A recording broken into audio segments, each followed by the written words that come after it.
Thank you for joining. Hello, this is Dr. Paul Cottrell. I'm recording on feedback. Sorry about that. Thank you for joining. Let me repeat. This is Dr. Paul Cottrell, and I'm recording on December 5th here. This is also a live stream. I'm live streaming through 3 different methods. Actually, 4 different methods. On the big channel, you can see the larger video. You can also see the telemetry of the market in real time on my smaller channel on YouTube, where you see a bunch of stock tickers of different ETFs or currency or indices. You actually see price curves, and you see real-time news coming from Dow Jones. And on X, I have to set it up right now, but on X, you'll be able to join and do a call-in. This is supposed to be interactive, so if you want to call in to the show, go to X Spaces and listen to the show there. Just raise your hand. Just make sure that your different systems are muted so there's no echo. But it's a great way to call in. To get to the X Spaces, just go to the link that's in the description of this video and all my videos, and follow me on X. I have 2 actually feeds, so make sure that you subscribe to both of them. So that's a great way to interact. So that's the call-in. So the call-in is through X Spaces for the show. All right. What I want to do,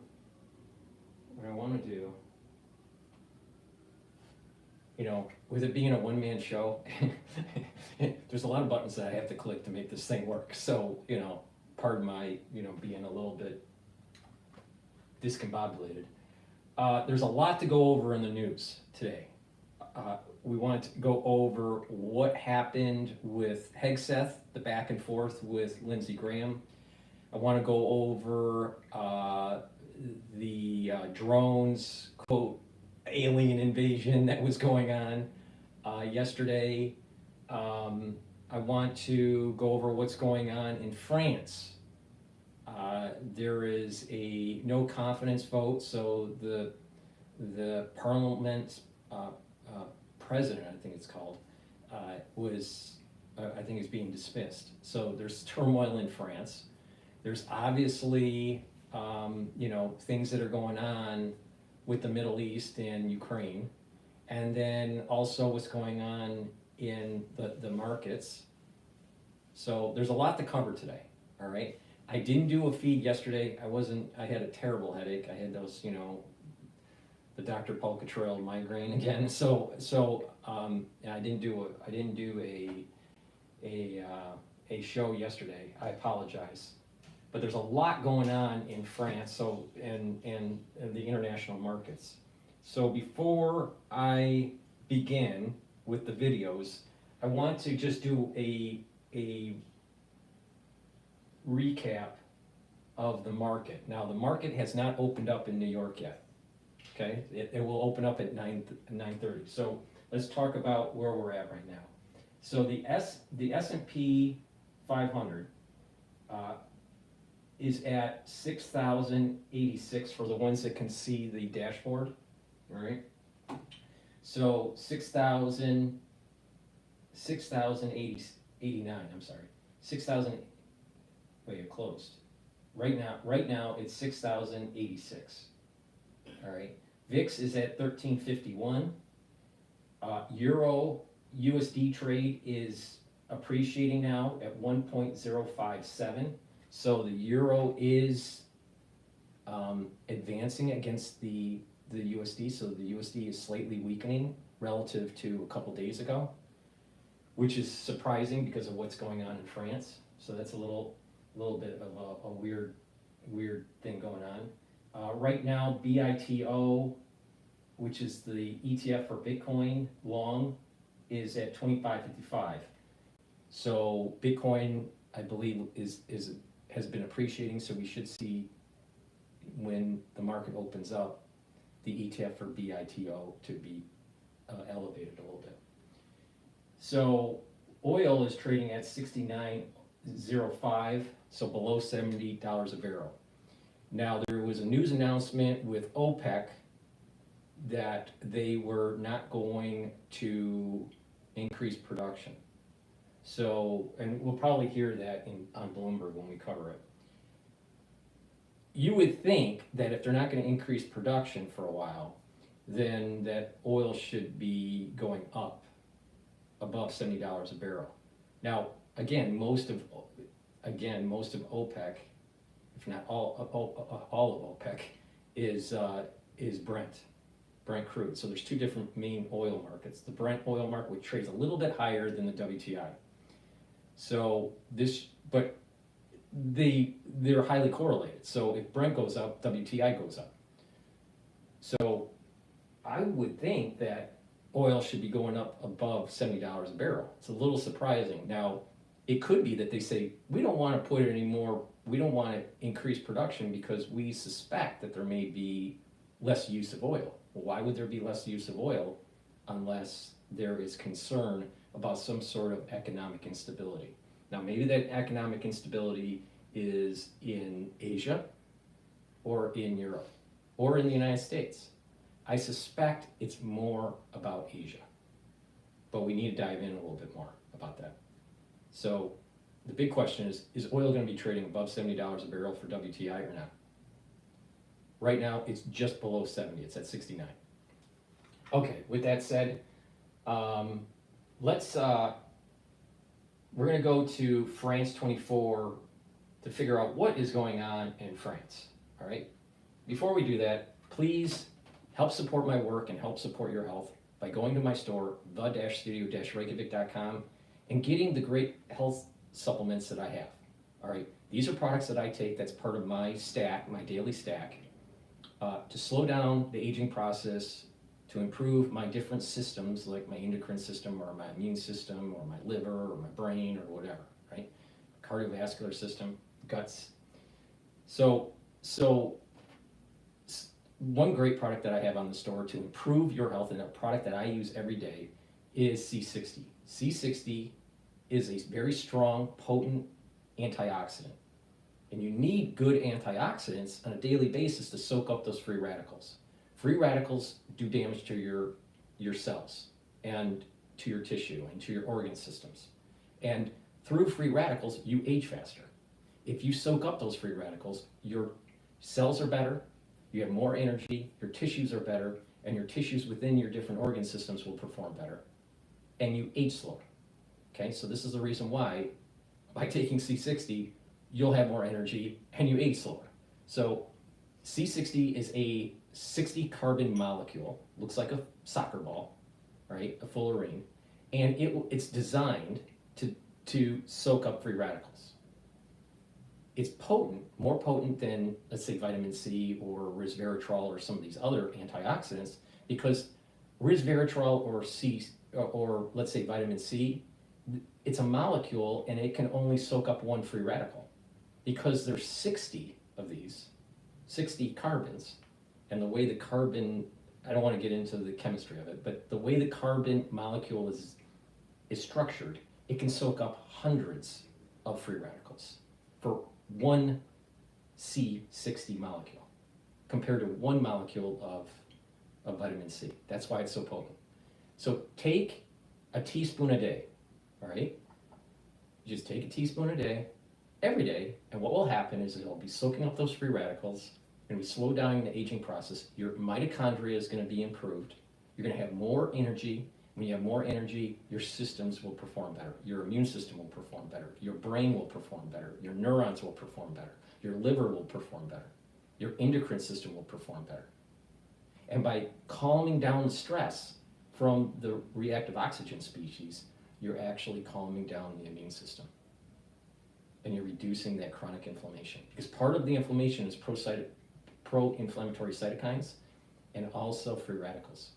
So you're attacking that inflammatory response through the free radical mechanism.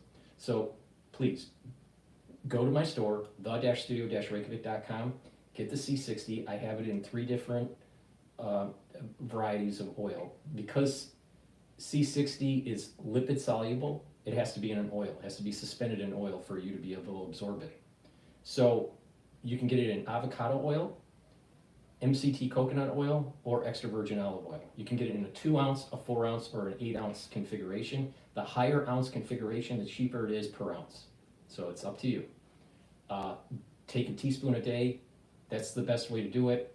Every day, there's compound effects. Your energies, your energy levels will increase, and the healthier mitochondria will increase, and you're soaking up those free radicals. It's a very potent antioxidant. It's a very high quality antioxidant. So please go to my store, the-studio-reykjavik.com. Get the C60 avocado, MCT coconut oil, or the extra virgin olive oil in a 2 ounce, a 4 ounce, or an 8 ounce configuration. Okay, with that said, let's go to France and figure out what is going on over there. Looks like they're going to have a revolution. Commission and other EU member states know full well that we're probably not going to have a government shutdown in France because there are these stopgap measures. There's a way to roll over the current budget into next year. Nonetheless, if that happens, the forecasts are that France's budget deficit goes from 5.1% of GDP now to 7% next year if there's no change in policy. So in other words, if there's no these aggressive measures, if you will, that Barnier put forward to cut the deficit, those will presumably no longer be in place, at least not for now. So that is why the Commission will still be worried about the long-term outlook, and it will be obviously looking to see not so much, I think, who the next French Prime Minister is, because that's really secondary to the question of can any Prime Minister succeed where Barnier failed? Can any Prime Minister bring this divided Parliament together enough to push through measures that will actually get this public deficit under control? That is what the European Commission and EU member states will be looking for in the longer term. Right, and this weekend. So for the ones that don't know, so you have French president and you have the French prime minister. Okay, so it's more of a parliamentary situation. The chaos that's going on there. Facing the EU? Well, Ursula von der Leyen and Emmanuel Macron are already sort of having a maybe war of words is a bit exaggerated, but certainly very public statements contradicting each other today. Ursula von der Leyen arriving in Uruguay to continue talks with Mercosur, that's the South American Latin American trade bloc, to finalize a deal between the EU and that Latin American trade bloc, which would lower tariffs and essentially create a kind of common market for 700 million people. That is something that she's clearly very keen to finish. She said earlier today that she was there to try and get this over the finish line, the Mercosur deal, in response, of course, President Macron saying that this deal as it stands is not acceptable, and France very much concerned that if this deal goes through, there will be blowback from the French farming sector at a time when, of course, President Macron is politically seems very much weaker than he used to be, and it would probably not be a good time for him to have a major farming backlash and protests across France if Mercosur goes through. So France's task now, faced with this determination that we're hearing from the European Commission, is to get other EU member states on board to oppose Mercosur. So even if the deal is actually inked between the European Commission and the Mercosur countries, it can still be not approved by EU member states. So to get that done, France will need the support of basically 3 other EU member states representing 35% of the EU population, and then it will be able to block anything that has been agreed before that. Armin Jordan, thanks very much. Thanks. Indeed. Now, a reminder for you that President Macron will speak tonight at 8 p.m. Paris time, and he will then lay out his vision, or he may lay out some of his vision for how France navigates this political quagmire. We'll take a look at that. We'll bring it to you live here on France 24 in translation. Of course, that's at 8 o'clock Paris time. Okay, so the news feed on the dashboard, OPEC Plus extends oil output cuts to late 2026. So output cuts. So that means that there's going to be less oil on the market. So you would think that oil should be going up, all right, based on that news. And they're extending it into 2026. Now, obviously, they can change their mind if things change. Now, they may be thinking, you know what, maybe with Trump's administration doing drill, baby, drill, there's gonna be so much oil on the market that they don't want to, that, you know, because WTI is gonna start to go down because of all this oil that's gonna be pumped out of the ground, that they want to kind of help the price a little bit by cutting their side of production, the OPEC plus. That could be. This might be their method to kind of counteract the drill baby drill policy from Trump. So maybe that's the reason why there's no real big, you know, movement in oil. But okay, we also have the Korea issue. All right. So let's. They're going to be talking, I think, about Korea here. To citizens. 대통령은 민주당의 폭거 때문에 어쩔 The president said he made the decision to stop the Democratic Party's tyranny. I share the same sentiment. Their tyranny has crossed the line and must be punished, but it cannot rationalize unconstitutional and unlawful declaration of martial law. 비상개혁을 합리화할 수는 없습니다. Taking responsibility for the order, Defense Minister Kim Yong-hyun resigned on Thursday. He's been accused by members of the president's party of being behind the failed attempt at martial law.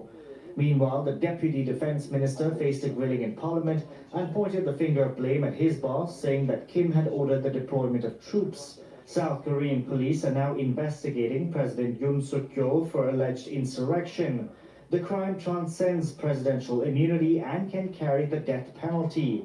While the latter punishment, the impeachment motion, will be voted over the weekend. In other news, today the Syrian army has acknowledged that its soldiers have pulled out of the centre of the city of Hama in the heart of the country.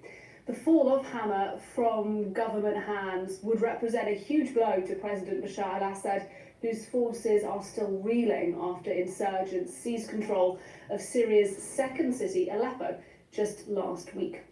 The rapid advance by the rebels has surprised experts on Syria. Hama has been in government hands since the civil war began in Syria in 2011, and the front lines have been largely static for years.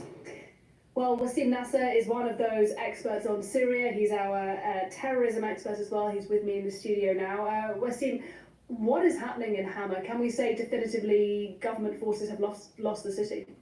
Definitely, government forces have lost the city, and even HTS fighters opened the prison of the city, and they set free many prisoners. Mm-hmm. We're gonna look at the map to see how it evolved actually in the last few days. So the blue area is the area that was captured by HTS and the rebels since last Wednesday, and we see that Hama was one of the stops that they had because the government forces in Hama put up a resistance since like 48 hours. We're gonna have a closer look to Hama to see how the fronts were this morning around the city actually. And here it is. So the blue area is the area this morning that was still held, that was held by the rebels, and the purple area is the area held by the regime.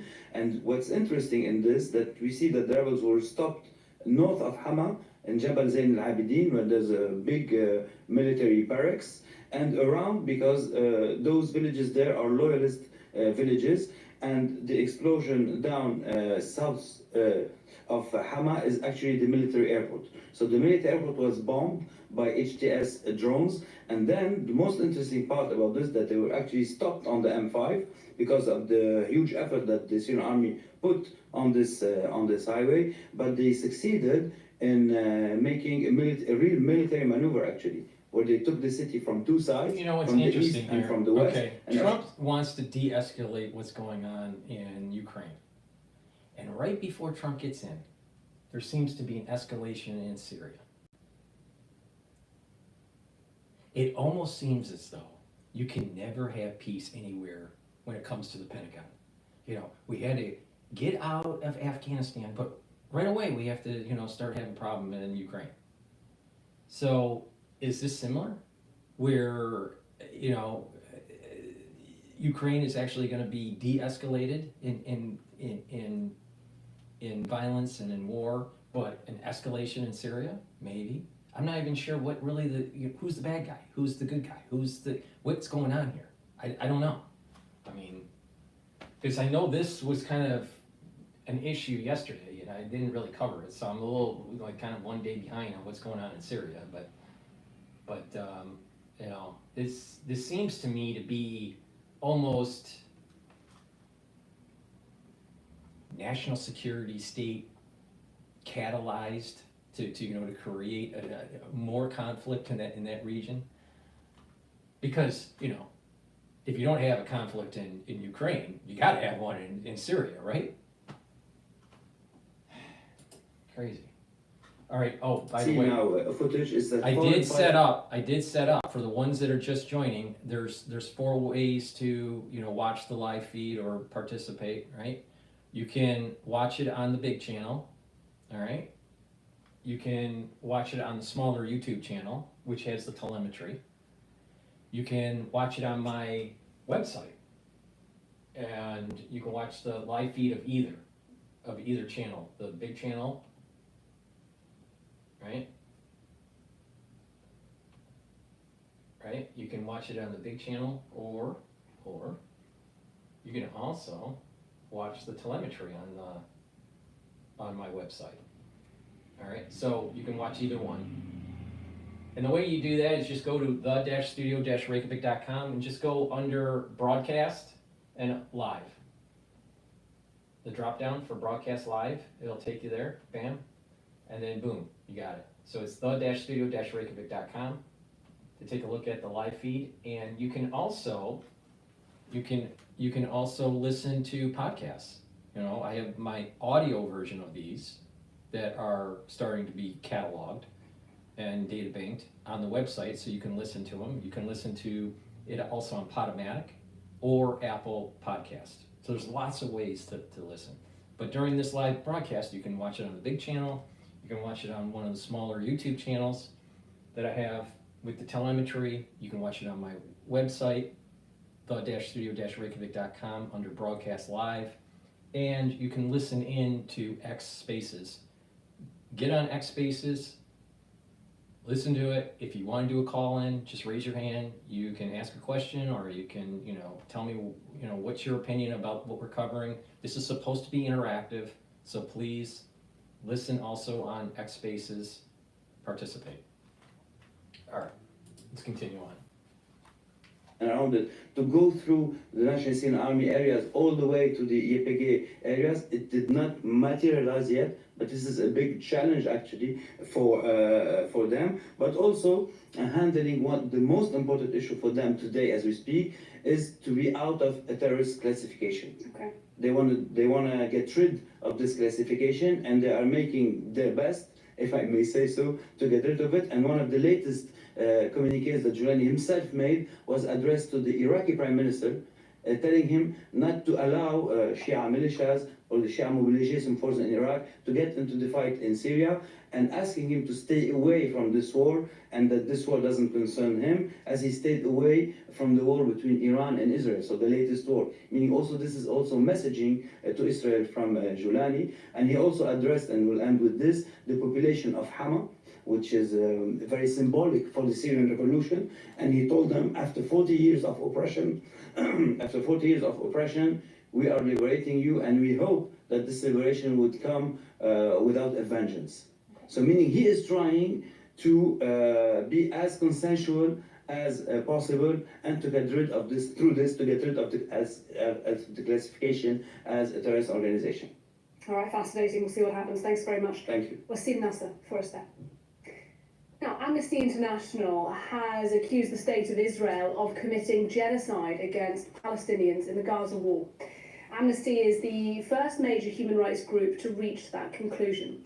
It said its report, published today, comes in the wake of months of detailed analysis, including, it said, evidence that Israel had committed 3 out of the 5 acts of the 1948 Genocide Convention. Here's the head of Amnesty, Agnes Kalamar. We looked at everything that needed to be considered, and at the end, the only reasonable conclusion that could be drawn is that Israel intended and intend to commit genocide. If you are supporting the ICC on President Putin, then you must support the ICC on Prime Minister Netanyahu. There cannot be double standards in the implementation of justice, and it is for, of course, the preservation of justice. It is for the Palestinians of Gaza. Well, Israel has All right, so strongly rejected the those market just opened, all right? And remember what I was saying about Bitcoin. So, Bitcoin is most likely going to go up. So the ETF in opening of BITO did go up almost $1. It went up 94 cents. So it's now trading at 26.49. So that did happen. That appreciation in Bitcoin ETF did happen in the open, and VIX is trading at about 13.48, very low risk. So equities probably will rally. Right now we're trading at 6,088 for the S&P 500, and Euro USD is trading at 1.057. So dollar is a little weak today in relative terms compared to a couple days ago, and oil is trading at 68.93, so it's trading down based on that OPEC plus news announcement. All right, let's jump over to Bloomberg because of the opening here. Closing in on the identity of the suspect who gunned down the United Healthcare CEO Brian Thompson. So police have sought a search warrant for a location in New York City where they believe the suspect may have been staying. ABC says police now have a pretty good sense of who the shooter is, and they're still looking for him. He left clues at the scene. Now the words delay and depose were written on a shell casing and a live round recovered in front of the New York Hilton Midtown. The inscriptions loosely echo a book, the title of which is Delay, Deny, Defend, which describes tactics allegedly used by insurers to deny claims. Law enforcement officials may look at it, and it suggests a potential motive, anger against health insurers. United Health was among a group of companies recently slammed in a Senate report for using automated tools to... I'll tell you, the insurance company has hijacked the healthcare industry. All right, but also there are agents, there are professional groups like AMA, right, that have also taken over the industry. So this is a complex situation, right? The medical industry is broken in the United States. It's broken. It's broken because of the way they train. It's broken the way they reimburse. It's broken because of the monopolies, from these professional organizations. So it's not really a free market at all. And now it's starting to move into where healthcare providers are now unionizing. So now it's going to turn a little bit more like in I guess it's the NHS over in the UK. So it's slowly moving into a very socialistic, controlled environment. Now think about this for a second. We have artificial intelligence that's coming in. Is systems to be able to diagnose and to treat more accurately. We have radiology readings that can be done by an AI more accurately than a human. The algorithms, to treat certain types of diseases can be fed into an AI.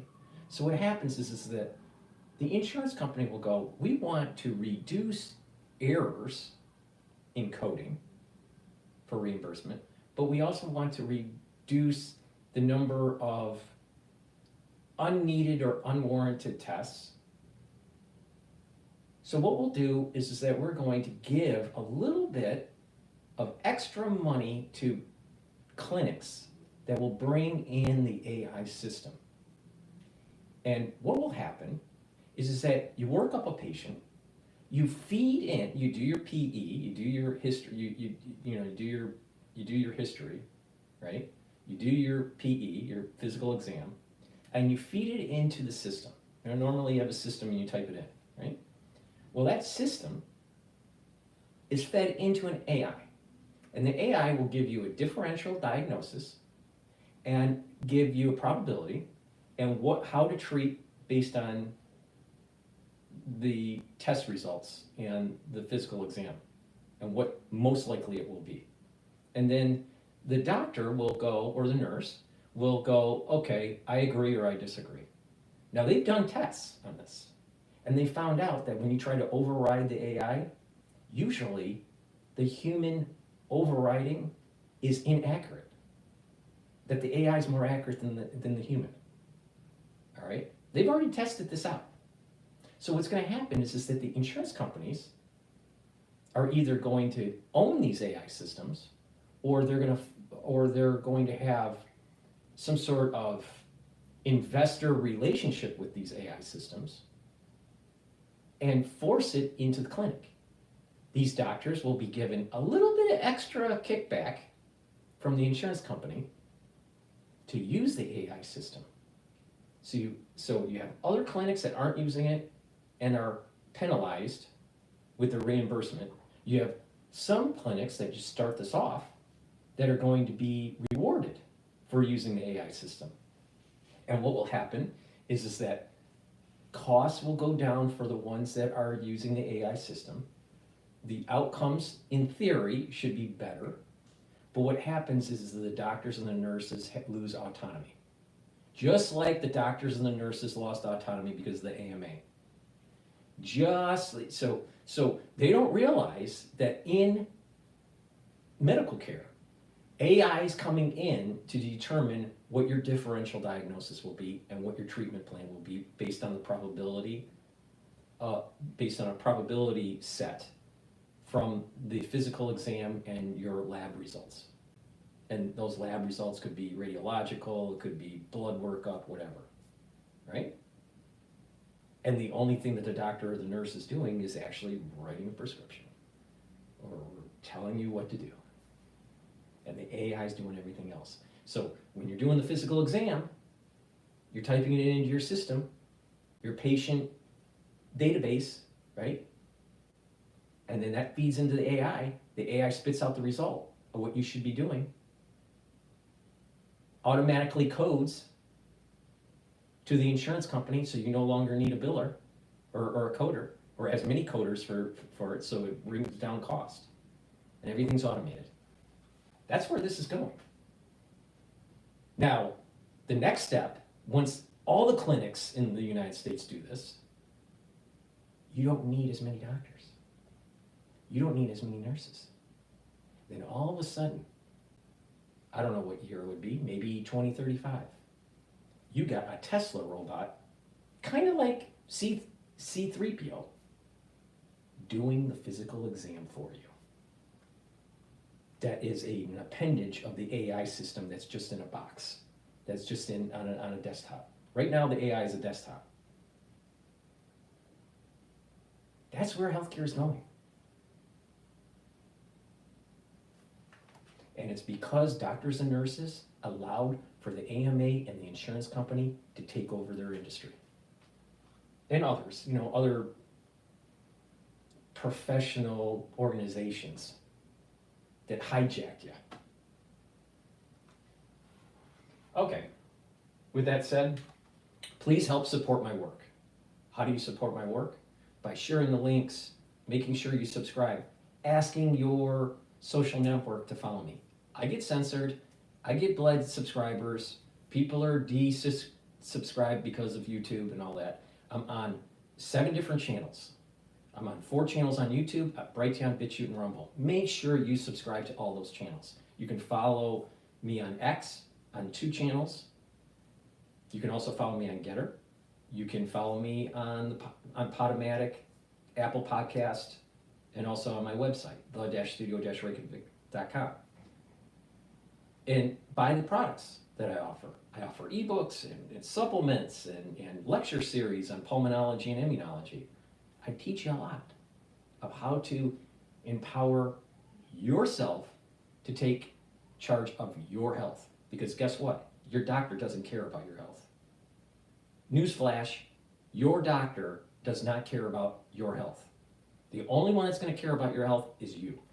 So you better take charge of it, or it's going to be costly down the road. Trust me on this. So help support my work by donating. You can donate on my website, the-studio-reykjavik.com, through Stripe, PayPal, or Buy Me a Coffee. It's through the donations that allow me to do thousands of videos for free to teach people on how to improve their health. Because guess what? C-3PO, the artificial intelligence, the insurance companies, the doctors, they don't care about you. Trust me. In addition to that, be a paid member to my Patreon channel or donate on Buy Me a Coffee. That way you're helping support my work. But better yet, buy the products that I offer, because if you follow my protocol, you're going to mitigate a lot of the diseases that are very common in the United States. You're going to mitigate cardiovascular disease. You're going to mitigate diabetes or neurological disease. Now, it's not a magic bullet, but most of the disease in the United States is self-induced. So please go to my store, get the health products, follow my protocol. It's something that I do, all right? It's not something I just sell. It's something I've been doing for a long time, and I'm teaching you on how to follow in my footsteps. Great way to do it is, we're in the cold season, all right? Trust me, there's gonna be higher incidences of people with the sniffles, not feeling well, because of different pathogens that are floating around, all right? You got influenza, you got SARS-CoV-2, you got RSV, you got mycoplasma pneumonia. Mycoplasma pneumonia and influenza seem to be on the uptick. So, you got to be prudent, all right? We're in the cold season in the United States. You need to be prepared. How do you prepare? It's about the pillars. Neutralize pathogens, bring down inflammation, soak up free radicals, all right? And have the products around, so the moment you're not feeling well, you can mitigate it. A great way to do that is get the structural nano silver drops that I have. I have cherry in 100 count, honey and lemon in 100 count, and blueberry in 100 count. These are made from structural nano silver, and what will happen is it will neutralize that irritant the moment you have that irritating feeling in your throat. It'll help to neutralize it and maintain the mucosal barrier that you need in your oral pharynx to be able to mitigate further infection, all right? If you have things a lot inflamed or your mucosal barrier is weak, you get sick quicker. Well, this is a way to mitigate that. So please go to my store, the-studio-reykjavik.com. Get a couple bags for your household, blueberry, honey, lemon, and cherry, right? Get a couple bags for your household, because we're in the cold season and you're gonna need it. Trust me, you're gonna need it. Cases are gonna be going up. I said cases were gonna go up in December and January. Be prepared. In addition, a great way to improve and boost up your immune system and neutralize pathogens is to do a certain daily routine, all right? That daily routine is to take a teaspoon of Max 35 or Max 14. So Max 35 or Max 14, all right? Take a teaspoon a day. If you're not feeling well because of the cold season or whatever, take a tablespoon or two a day. What you do is you switch it in your mouth, gargle, and then swallow. And what that's doing is it's neutralizing the irritant, and it's also maintaining that mucosal barrier. So it's boosting up your immune system. Really important, all right? So I take Max 35 every day, teaspoon a day. If I'm not feeling well because of, the cold season or whatever, take a tablespoon or two a day, all right, until that problem goes away, and then go back down to a teaspoon a day. But this is very high quality. Boost up your immune system. Get the Max 35 or the Max 14. Should have that in your, in your house right away when you need it. Because what happens if you're not feeling well, and all of a sudden you get the nasal drainage, and all of a sudden you're coughing, and all of a sudden you have a fever, and you're going, damn, maybe I should have been prepared. Yeah, maybe you should have been prepared. Because what happens is that if you're chronically sick, like let's just say 3 times a year, all right? Most people are sick more than 3 times a year, but let's just say you're sick 3 times a year, and it's mild. You're sick for about 5 to 7 days. And that 5 to 7 days, it sucks. And you try to get better, and you do get better. But it takes 3 weeks with a mild cold to remodel the cells that were damaged. 3 weeks. So you were sick for 7, 3 weeks to fix it. So 1 month has been flushed down the toilet because you were sick, mild sickness. And now your body's remodeling, and you're inflamed, and and your immune system is a little bit down.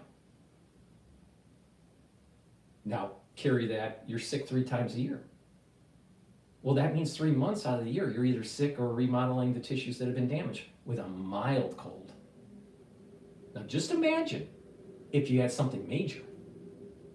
That could take you out 6 months for remodeling.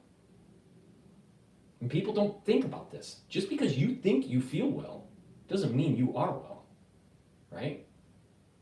Because your body is trying to heal what was damaged. And it takes time to do that, especially if you had a major pulmonary infection.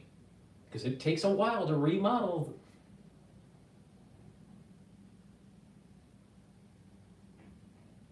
Those T2 cells take a long time to remodel, if it can remodel it. And a lot of times when it's chronic, with like chronic bronchitis, eventually you can't remodel it. And eventually you start going down the road of COPD. So, but it's up to you. You can take my advice or don't take my advice. But what I do works. Please go to my store, the-studio-reykjavik.com, and think about that. Be prepared. Be prepared. The ones that are prepared are going to be living a better life and a longer life. The ones that are not prepared are going to have problems. It's that simple. And then, lastly, it's important to focus on cardiovascular health. That's a major problem in the United States. Major, major problem. All right? One way to do it is to go to my store, the-studio-reykjavik.com, and get the omega-3. Omega-3 helps to control your lipid profile. It'll lower the LDL levels and increase your HDL levels. That means it's lowering bad cholesterol and increasing your good cholesterol. All right? And by taking this every day, with some of the other things that I'll be mentioning later, you're going to be improving your cardiovascular health.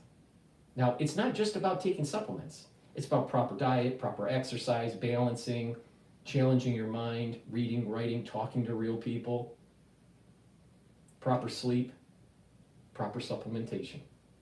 When you do this holistically, you're going to fare a lot better. Go to my store, the-studio-reykjavik.com, and get the omega-3. Very high quality omega-3. Everything I have on my store is high quality. Why? Because I want to be taking stuff that's high quality.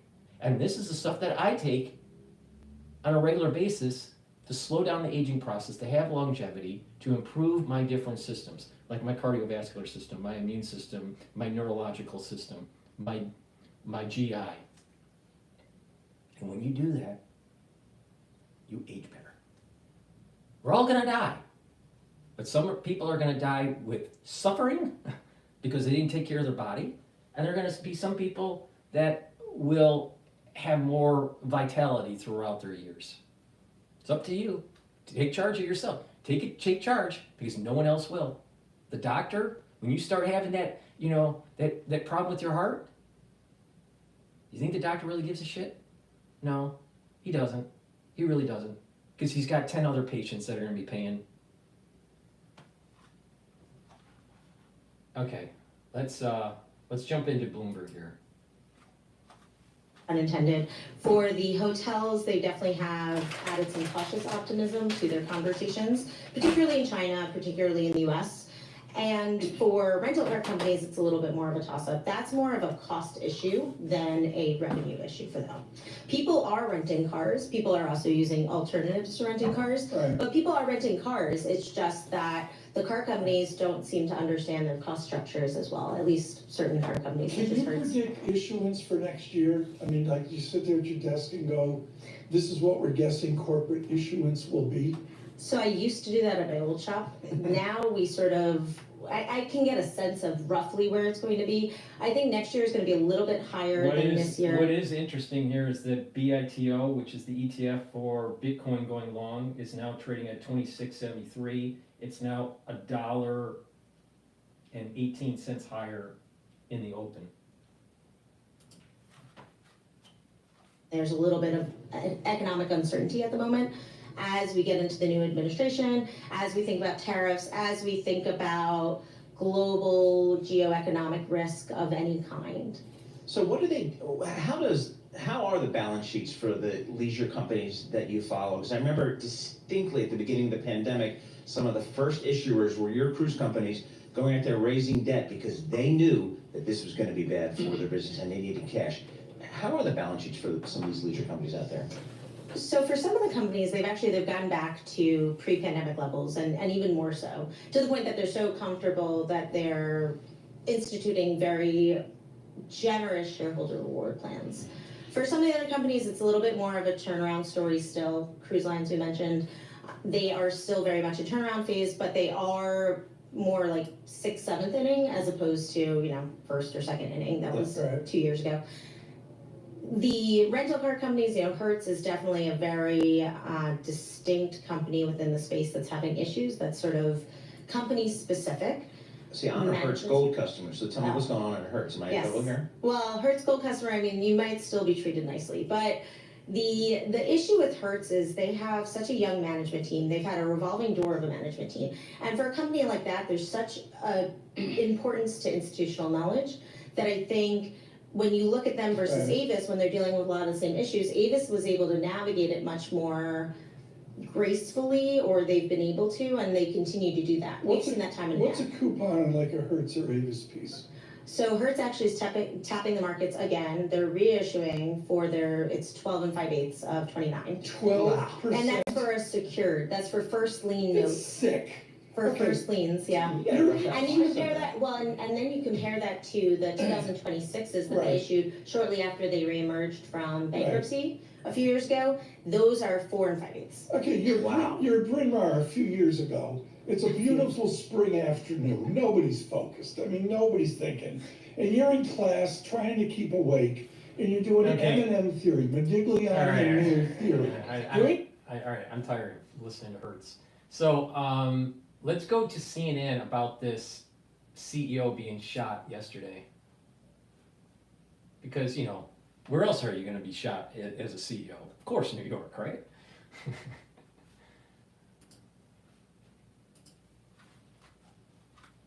Just in on the search for this person who killed healthcare CEO Brian Thompson 24 hours ago. Words very much written on shell casings of rounds found at the scene. There had been some confusion in some places about that. This law enforcement sources tell CNN that 2 words were found: delay and deposed. Deposed was written on a shell casing from a round that was fired to the victim. Delay was written on a live round not fired but ejected when the shooter appeared to be clearing a jam. There are images of the suspect at Starbucks, also leaving a subway station. Police also have a video taken by the New York Times of him talking on a phone just minutes before the murder. This, as Thompson's widow now reveals to NBC, quote, "I don't know details. I just know that he said there were some people that had been threatening him." But let's get to the shell casing and the words written on them. With us now, CNN Chief Law Enforcement and Intelligence Analyst John Miller. You've got new information and also, I think, a new visual representation of what we're talking about here. Well, sure. So, depose is written on a round that was fired. So that's a shell casing that's found on the ground, and they find these tiny letters on it. Delay is found on a live round. That's a full bullet that he probably ejected trying to clear that jam. Those are the two words they found, but investigators doing research into what could this mean, delay, depose, found the maxim of deny, delay, depose, variations of the maxim deny, delay, defend, which is actually the name of a book. These are sayings, and you can find them all over the internet and Reddit and other postings about insurance company practices of trying to find ways out of paying on claims that they are disputing. So what they believe is the killer was sending a message. Now this is a 9mm round. This is the shell casing, the silver part, the copper part is the actual bullet.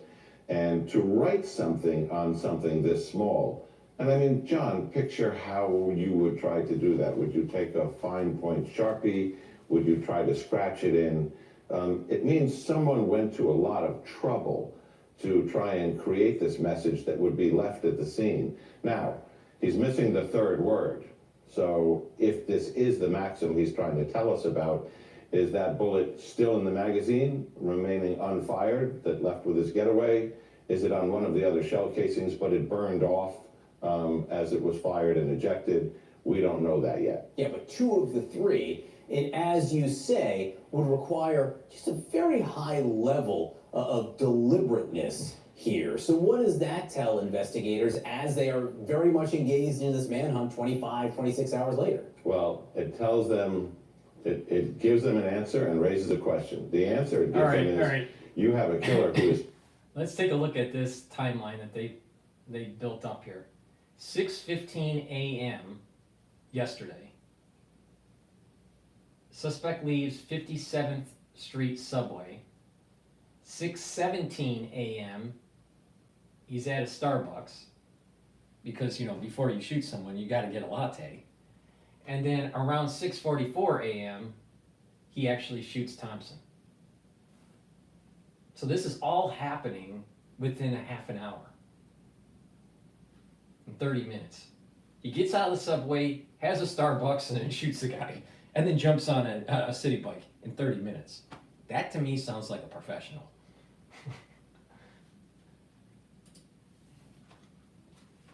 Trying to send a message. The question is, what does the message really mean? What you can glean from it, if the target was carefully selected, the head of a major healthcare insurance entity is it directed at United Healthcare? Is it directed at that CEO? Or is this a killer who is targeting the insurance industry, which has caused everybody from hospital executives to insurance providers yesterday to start doubling and tripling the security around their top people? Yeah, I was going to ask that, because if you have someone trying to send a message out there on those, which clearly they do, I mean, if you're going to write something on a shell case and you are trying to send a message there, you then have to take next steps to try to figure out how to protect people. Well, that's right. And, my phone was ringing yesterday from heads of security and from security companies saying, what do we think about the targeting in this case?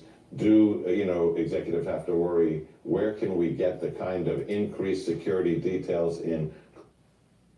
I should stop this. Why should they worry so much about their security? Maybe they should worry about paying their claims on time, accurately. There's a lot of corruption going on in the insurance industry. This is just the medical insurance. Just recently, because of that flood issue in the United States, right? And you had people losing their homes. Some of them were losing their farms because of the flood. Insurance companies don't want to really pay. So they'll find a way, here's some relief. Here's a $500 check. Meanwhile, they lost their home. It still has a mortgage. Insurance companies are they'll find ways to make sure that you aren't paid. And they got a whole slew of lawyers that do it.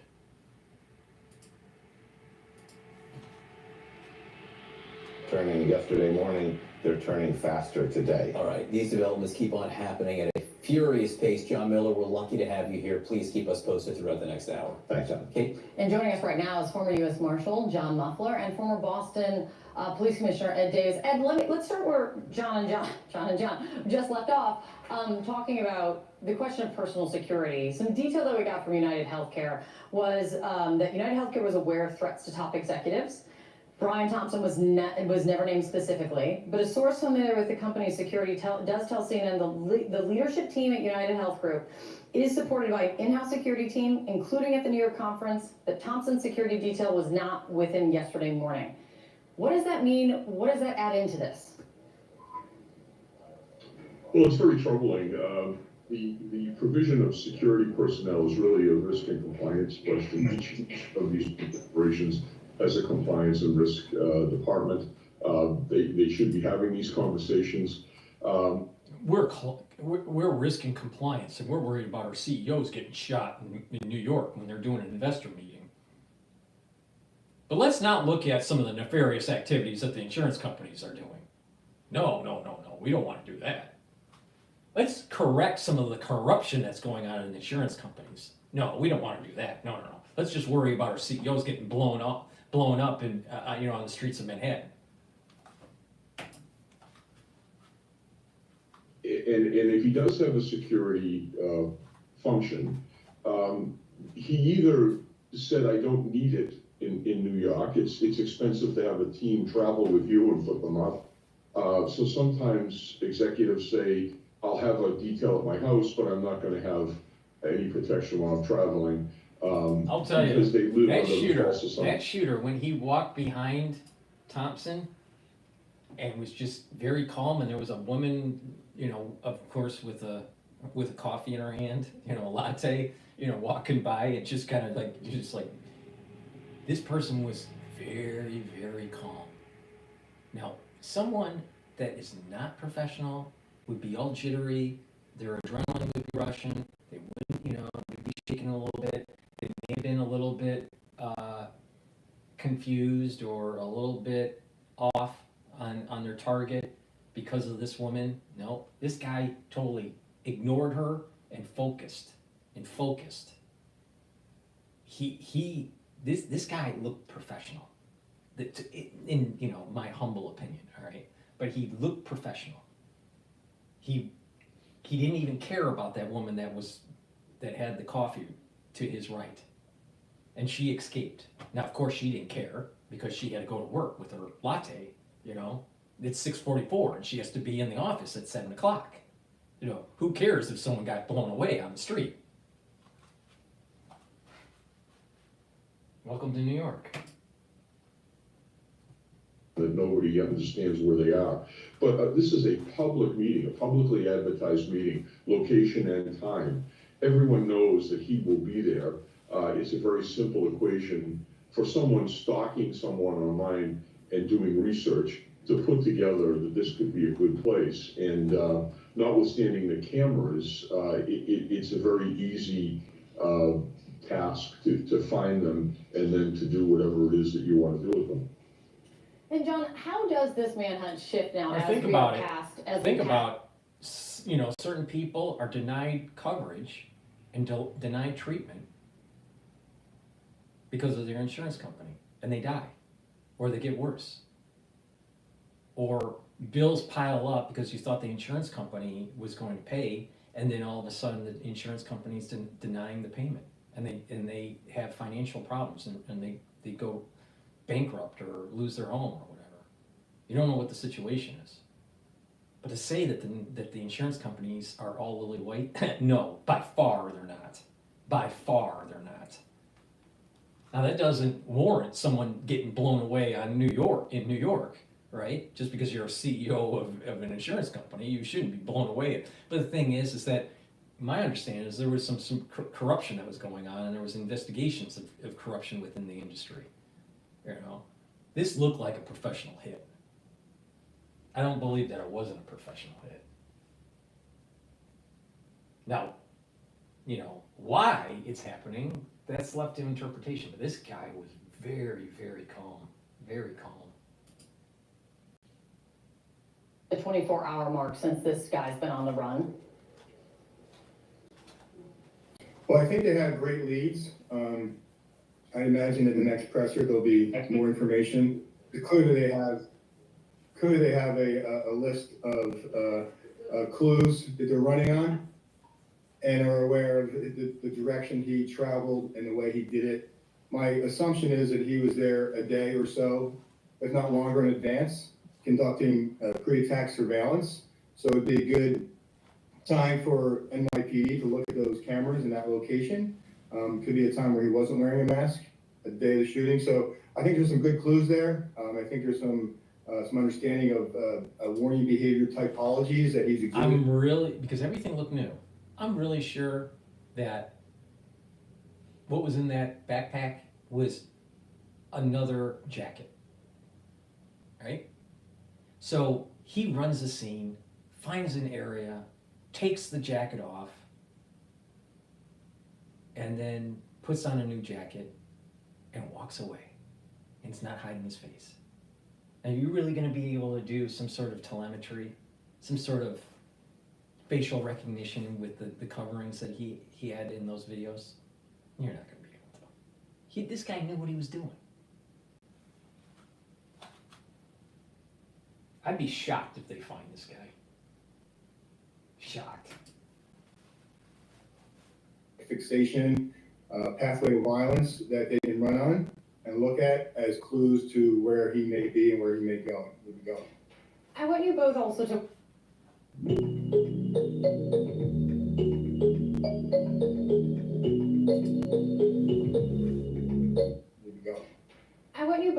weigh in on what John Miller was just reporting about the fact that law enforcement sources tell CNN the two words that were found on shell casings: delay and depose. Depose written on a shell casing from a round that was fired into the victim.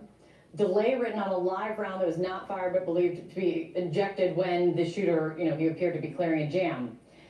And those words are really all over the internet, from people angry at the healthcare industry. Blogs, articles, in various combination, using these words as critical of the healthcare industry. John, what do you do with this? How do you help this try to narrow your search for who you could be looking for?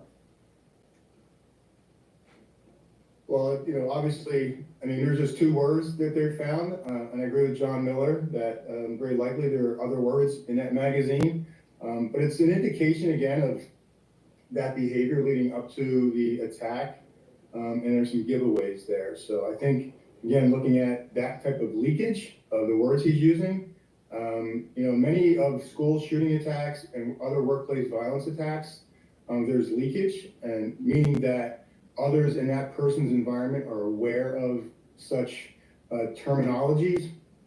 And, those people who are watching CNN and other news media, they see that face, hear those words, thinking like, oh, he did make a post. I knew a guy made a post, or a family member, a loved one. So I think those are going to help those in that person's life, maybe report to law enforcement those pre-clues. That is interesting. Ed, what do you think of that? Well, John's exactly right. It's a great clue, and if someone has heard him use those words before and sees that picture, especially of his face in the Starbucks, they would be able to put two and two together and get in touch with law enforcement, hopefully. But the other thing is you have to also think about the fact that he may have been leaving more of a message. I think it's unusual that someone that well prepared and effective inadvertently dropped a cell phone at the scene. It sometimes takes a day or two to get into those phones. I'm wondering what messaging is on that cell phone. Is someone trying to explain themselves with a burner phone that might have one or two pages of information on it? That's something we have to look out for. And we also have to keep in mind that this could... I lost the audio. What happened?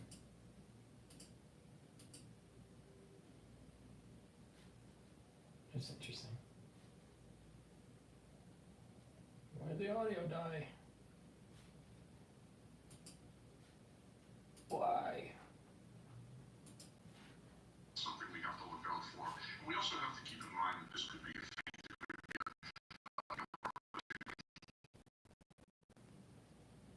track of the real motive. So you'll have to keep all options open in these All right, cases. let me replay it. Absolutely right. Let me replay what was I think it's unusual if someone that well prepared and effective inadvertently dropped a cell phone at the scene. It sometimes takes a day or two to get into those phones. I'm wondering what messaging is on that cell phone. Is someone trying to explain themselves in a... Or maybe there is evidence of corruption of the insurance company or of Thomas or people related to Thomas that are part of Congress.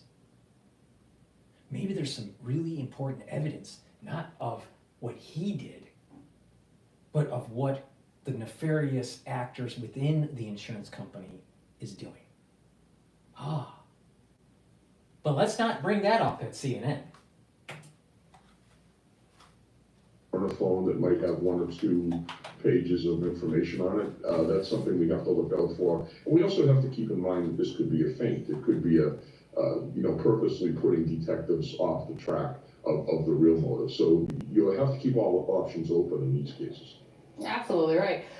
John, do you assume he is no longer in Manhattan, or do you think he's more likely still in Manhattan? I think he's gone. These are great questions. Tracking fugitives, these can last, days to months. And so last years. It's really hard to tell at this point. I am very interested in looking at his travel out to Central Park on that bike that was GPS coordinated. And again, he's going to have pre-attack surveillance fingerprints, again, indicating where he may be now, that he may be held up somewhere to let this cool down, and then try to leave New York City, or maybe he's already exited New York City. But those are some really good clues for NYPD to track on. So who knows at this point? Yeah. Who knows? Thank you both so much, as always. That is great. When you have law enforcement that needs to use Reddit to find out what the meaning of certain shell cases are, I don't think that the law enforcement knows that much. This guy got away. There's no way they're gonna find him. There's no way they're gonna find him. I don't believe it. All right, let's go to BBC about the South Korean president being pushed out, being called to resign. That was a very weird thing that happened in South Korea, all right? The previous broadcast that I had, we were covering it in real time, what was going on, all right? And that was, there was martial law, and then the parliament voted down the martial law, and then he rescinded the martial law, and then the next day, there was a vote for pushing out the actual president, have him resign. So let's go to BBC and find out what is going on in South Korea. People ask me all the time, Chris, if you could only take one supplement for the rest of your life, which one would it be? The answer is easy, redwood. You see, redwood is a powerful... Get the latest on this from my colleague Steve Lai, who's in Seoul for us. That commercial, all right? Trust me on this, all right? I know what I'm talking about because I've been doing this for a long time, since I was 16 years old, all right? There is no one supplement. There is no one supplement for proper health. It's all about stacking and having a theoretical framework to work on. And that theoretical framework for slowing down the aging process, having more longevity, having more vitality, and improving the different systems in your body, it's going to take a multi-pronged approach. Proper diet, proper exercise, proper supplementation, proper sleep, challenging your mind, balancing. You don't get that in just taking one supplement. It's a holistic approach. And then the supplements you take have to be stacked in a certain way, because you have to have a probiotic, and you have to bring down reactive oxygen species by taking antioxidants. You need cofactors for certain types of enzymes. There is no one supplement. If someone says there's one supplement, they don't know what they're talking about. They're total bullshit. They're total bullshit when it comes to health. That's why it's really important to pay attention to what I'm saying, because nobody is as comprehensive and as accurate on this. Trust me, all right? So when it comes to health, to mitigate problems, you have to have a multi-pronged approach. Proper diet, exercise, supplementation, sleep, train your mind. That means reading and writing. That means talking to people. Mindfulness. Some people, would call that meditation or spirituality, but some sort of mindfulness. Those are balancing exercises to activate that cerebellum. Proper supplementation. When you do all those things together, you're going to see major improvements than some person saying, the most important supplement to take is blah, blah, blah. There is no, because there's not one supplement. If that was the case, then your body would have evolved in such a way where there's only one need for one type of chemical. Obviously, that's not the case. You have so much biochemistry that's going on with feedback loops, positive and negative, with these different chemicals and how they metabolize. It's an orchestrated thing. It's very complex. It takes a lifetime to fully understand the biochemistry of how our body works. No one really knows for sure exactly all of the things that are going on. The feedback loops that are going on with just the immune system alone. We're nascent in our understanding of the immune system. Yet you have people out there that think that they understand it. You have agencies like the CDC and the FDA that think they understand the immune system. They don't. They really don't. And if your physician says that they really understand the immune system, I bet they don't. I bet most of them didn't take in-depth immunology. They covered it in their education. They don't have a strong in-depth understanding of the different feedbacks. So there is no one thing to take. It's about stacking. And it's about that theoretical framework of bringing down inflammation, soaking up, those free radicals, and neutralizing pathogens. And by doing that, you're strengthening up your immune system to allow for self-healing. There's a self-healing process that takes place. But it takes a lot of different things to stack to do that. You got to take the turmerics and ashwagandhas to bring down the inflammation. You got to take strong antioxidants like ubiquinol and C60 to soak up those free radicals. You have to take things that will neutralize pathogens, that are antiviral or antifungal or antibacterial. And then you need these cofactors that are in multivitamins. There's no one thing. There's not one chemical or one thing to take. It's so asinine to think that. Obviously, they don't have an understanding. All right, with that said, let me do a product plug. Please go to my store, the-studio-reykjavik.com, and get the deodorant bars. I've partnered up with Rainbow Herbals, and we've created these deodorant bars in citrus and also in peppermint, lavender, and tea tree. These are made from essential oils from the Himalayas. Very high quality ingredients. There's no aluminum, no baking soda in these, and it's a dual purpose product.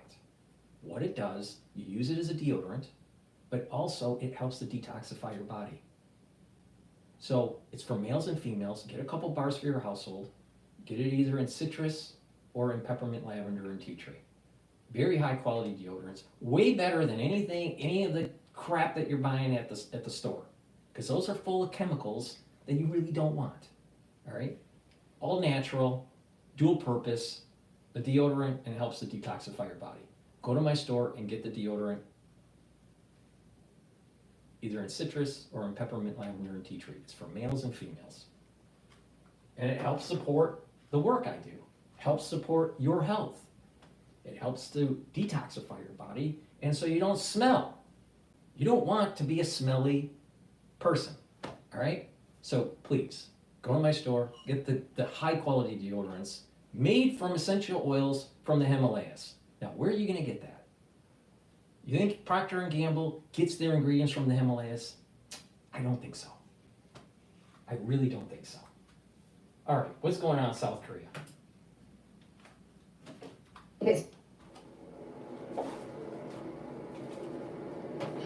Yeah, thanks, Lakshmi. It's just about 7 o'clock here in Seoul. The sun's gone down, the working day has come to an end, but the protests have continued throughout the day. Various shapes and sizes, different interest groups and political parties as well have been protesting and making their voice heard with regards to what has happened here in the last 48 hours following that decree for martial law, even though now it's been rescinded. Now, there is a candlelight vigil that's happening this evening as well, and now that the working day has ended, we are expecting those participants making their way to these rallies to increase. Worth noting as well that there have been some rallies in support of President Yoon as well. Now, the big talking point at the moment, though, in the last few hours is to do with the impeachment vote, which is going to be taking place on Saturday at 7 p.m. Now, those opposition party members that are pushing for this impeachment to happen, they have 192 members of parliament that they have to vote on it, but they need to reach 200 votes. There are 300 members of parliament in the General Assembly, so they need, in effect, 8 defectors from the ruling party to come over to join their side to push the motion for this impeachment to go through. You mentioned earlier that the leading party, the PPP, the incumbent party, have said that they're all voting together in a block to block it, and if that's the case, then that is what will happen. But we have heard in the last few hours that 5 MPs from the ruling party have now come out to say that they are undecided and that they haven't decided yet which way they're going to vote. So could there be some rift in the leading party here, which could open the door perhaps for this impeachment motion? I'll tell you, there's definitely some infighting going on within South Korea. You know, I'm shocked that they aren't more forceful with the impeachment. So that means that, you know, there's a fight between this, I don't know, pro-North Korean faction. You know, to me, it seemed as though the president was trying to fight corruption charges. He's up for corruption, all right? His wife seems to have been doing things that she shouldn't have been doing, so there was investigation. So it seemed as though he was blaming North Korean infiltration within Parliament, and said, "Well, we're going to have martial law." The Parliament on both sides, his party and the other party, decided to overrule the martial law, so the president had to rescind. And then you would have thought that the solidarity of the two parties would push for an impeachment. And that's what I thought was going to happen. And they're still dragging their feet on that. So there must be some really serious issue between the two parties that are in Parliament. Now, I don't know the names of the parties. I don't follow South Korea that much. But there is definitely a struggle between the two parties. Now, I still think that the president was trying to use, we'll quote, martial law and some sort of, you know, crazy instability in the country to try to kick the can down the road for the investigation on his wife. It seemed very a bad idea to do. It seemed to me that, you know, it would have been just better to step down than to have the country go into chaos. I'm not so concerned so much about the president being impeached. There is some stress in the currency market between the Korean won, the South Korean won, and the USD. But the other currencies around the world don't seem to be phased at all. It's obviously didn't phase the equity market in the United States or the VIX index. So, you know, it seemed to be like a nothing burger in terms of international. What I am concerned about is what's going on between the alliance between the United States and its allied partners in the Pacific region to circumvent China if China attacks Taiwan. Is South Korea strong to be able to maintain that strategic deterrence. That's in question. Another really important thing that is to kind of glean from this, how stable or unstable is the DMZ? We've been told since I was a kid that everything is so super armed up, and that if there were just one little incident could happen, Seoul would be leveled because of the armaments that have built up on both sides, you know, on the South Korean side and the North Korean side. That Seoul would be leveled. How strong is the North Koreans? I don't think they are. I don't think they are. I think the United States is being told that the DMZ is so wired up that flash of war could start at any moment. Why didn't it happen during this time? Why didn't it happen during the crisis in 2020? Why didn't it happen when Kim Jong-un was not getting the attention that he wanted from the Biden administration? So he just starts launching rockets. I don't think North Korea is as strong. I really don't. When you look at pictures of their military, they don't look like they're getting fed very well. Do you think they would be able to sustain a war effort? Probably not. So why are we being told where we need to deploy 20, 30,000 troops in the region? And I understand that we need troops in the region for deterrence against China. But do we really need deterrence against North Korea? Probably not. We're being sold a bill of goods that doesn't exist. That's the bigger issue here. That they will need to find 3 more votes before that happens. Now, I spoke earlier to Dr. Yok Yong-in, a lecturer in Korean Studies at the University of Sheffield, about this whole impeachment process.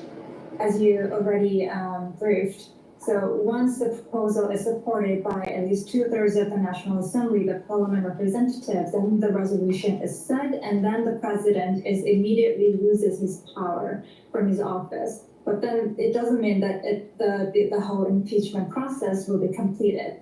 So after the president loses his power, once the resolution, if the resolution is set by the majority vote, then Prime Minister will automatically be a deputy of the president. But then we are seeing that the Prime Minister was also might have been part of the cabinet review of the first martial law decree declaration before it was announced. Once the National Assembly members pass the proposal of impeachment, then it is brought to the Constitutional of Korea. So the Constitutional of Korea will review the National Assembly's resolution for impeachment. The Constitutional of Korea judges, they have to, in legal... Just take a 50,000 foot level on this and what she's saying.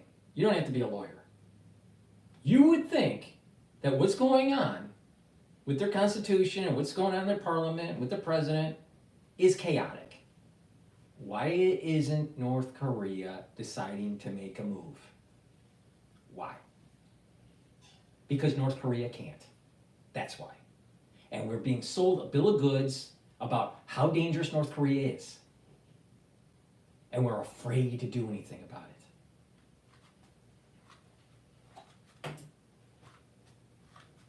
We call it CITE, and it means to uphold the National Assembly's resolution. Then it is only then the impeachment process is completely completed in legal process. This right here, what is going on? What's going on with the impeachment? The guy probably should be impeached. He shouldn't have created martial law against his countrymen, right? But, you know, especially because his wife is corrupt. But the thing is that this is a data point that shows that the United States citizen has been sold a bill of goods about North Korea. I know this issue is South Korea, but you can understand dynamics of things that are tangential. Instability politically means instability militarily in South Korea. Why didn't North Korea make a move on the DMZ.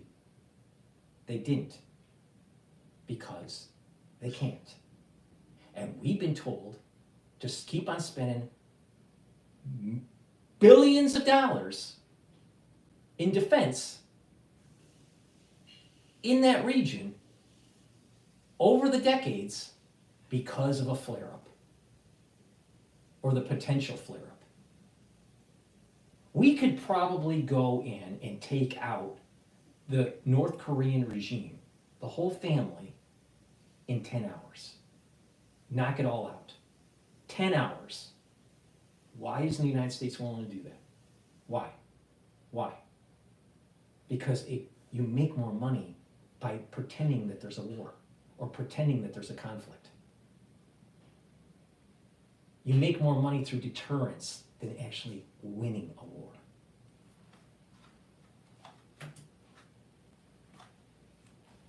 If the legal impeachment process is completed, then within 60 days from then, the election to elect a new president must take place within 60 days. Yeah, so just to remind you that that vote, that crucial impeachment vote, is set to take place at 7 p.m. on Saturday. They could have had this vote take place in the early hours of Friday, but there was some concern that they weren't going to be able to get the numbers. So that's what they've been trying to do in the intervening time between now and when the vote takes place. We've just said. But if they couldn't get it in the middle of the crisis, where the emotions were so high against the president, why would you be able to get the votes days later? Because that emotion has kind of dissipated. Who knows? For the ones that are watching on either channel, right, you can join X Spaces and you can do a call-in where you just raise your hand, you could ask a question or tell me what you think. This is supposed to be interactive. For the ones that are listening on X Spaces, if you want to ask a question, please do. The whole idea is to have an interactive session here about the news. So let me drop into Bloomberg and find out what's going on in the markets. But before I do that, I just want to mention that the equity market for the S&P 500 is trading at 6,081, and the BITO ETF for Bitcoin long has gone down a little bit, and it's only up from the open at about 80 cents.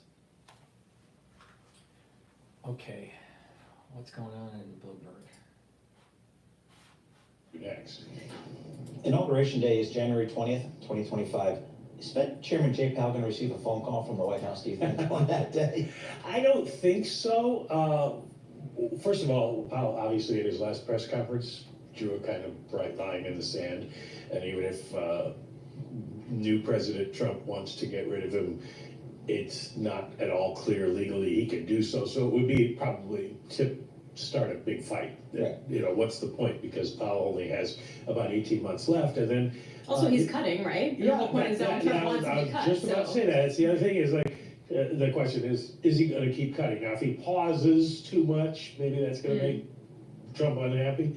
But you know, they're going in the right direction for the former real estate developer.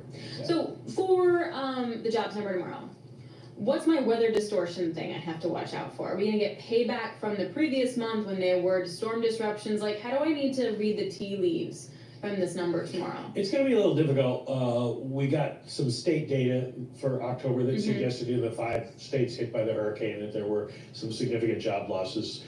Those don't compare exactly to the national number, so we can't just add them up and say that's the number. We're hoping that maybe we get some clarity from the Bureau of Labor Statistics.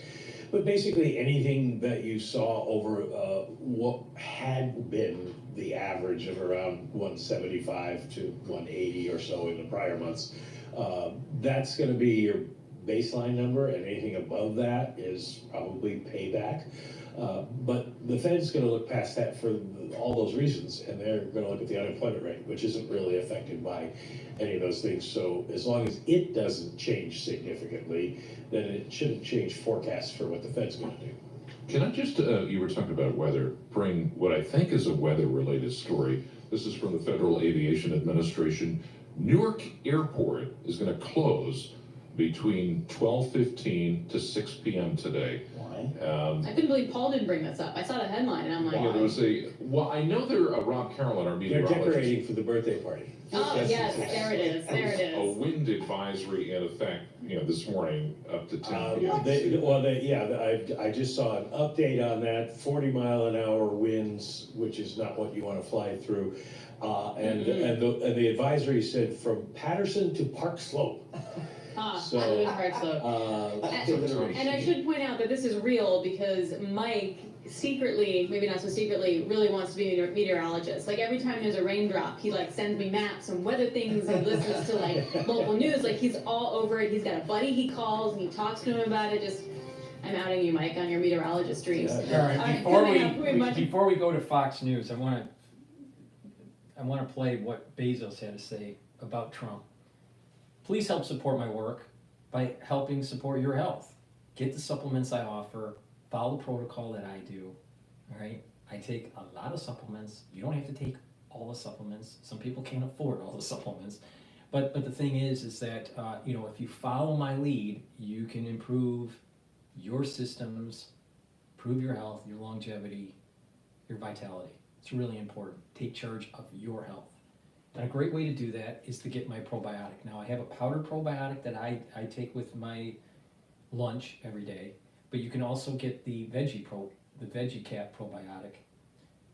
So please go to my store, the-studio-reykjavik.com, get the powdered version or the VeggieCap probiotic. Probiotics are really important to help improve your metabolism, improve absorbing nutrients, lowering down inflammation, improve the communication between your gut and your brain.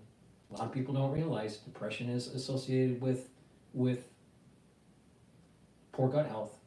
Mental acuity is associated with poor gut health. So, if you want to improve that, improve your gut health and that communication between your gut and your liver.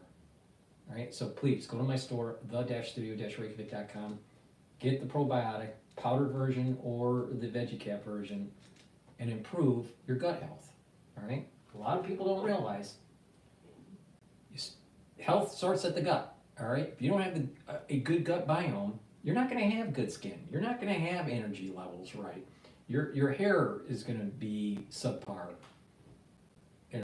Your nails will be subpar. Your metabolism will be subpar. Your mental acuity will be subpar if you have poor gut health. So please go to my store, the-studio-reykjavik.com. And since we're talking about the GI system, as we get older, our pancreas doesn't work as well. We need to lessen the load on our pancreas. Our pancreas creates enzymes to break up carbohydrates, proteins, and lipids. So take digestive enzyme complex to lessen the load on your pancreas so you can break down those carbohydrates, proteins, and lipids. In addition, this has proteolytic enzymes to break up glycoproteins. Super important to break up certain types of S proteins during 2020.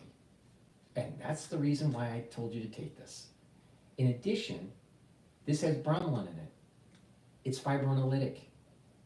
That means that this also helps to break up clots. It's dual purpose. Again, like I said, I'm the most comprehensive on this.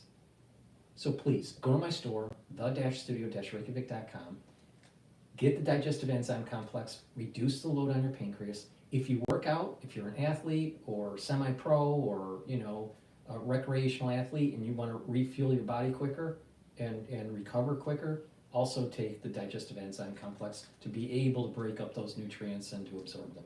So please, go to my store, get the digestive enzyme complex. This is a very high quality product. It's the-studio-reykjavik.com. Just a reminder, please use the discount 5, all caps. Discount, all caps, right? Discount, and then the number 5. You get $5 off, all right? It's been there, that discount has been there for 5 years. So please, use it to help reduce the cost of the shipping, all right? I want to get you the products in your hands, use them, improve your health. All right, Jeff Bezos, what does he have to say?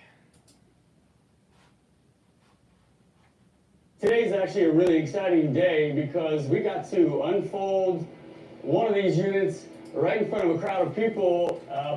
More and more, as we switch gears now, you see more and more people who were not on the Trump train the first time around, didn't want to accept it, perhaps jealous of it. The guy who owns the Washington Post was one of them, a big critic of Trump, making sarcastic comments about Trump for the first 4 years. Trump took aim at Jeff Bezos, too, and his own Washington Post. You got the sense things would be different, in my view, when Jeff Bezos told people at Washington Post, we're not going to endorse a candidate leading up to the election. He had a bunch of people quit because of that. Can you believe a guy losing $70 million a year to keep them employed would get the people get so upset they would quit on him?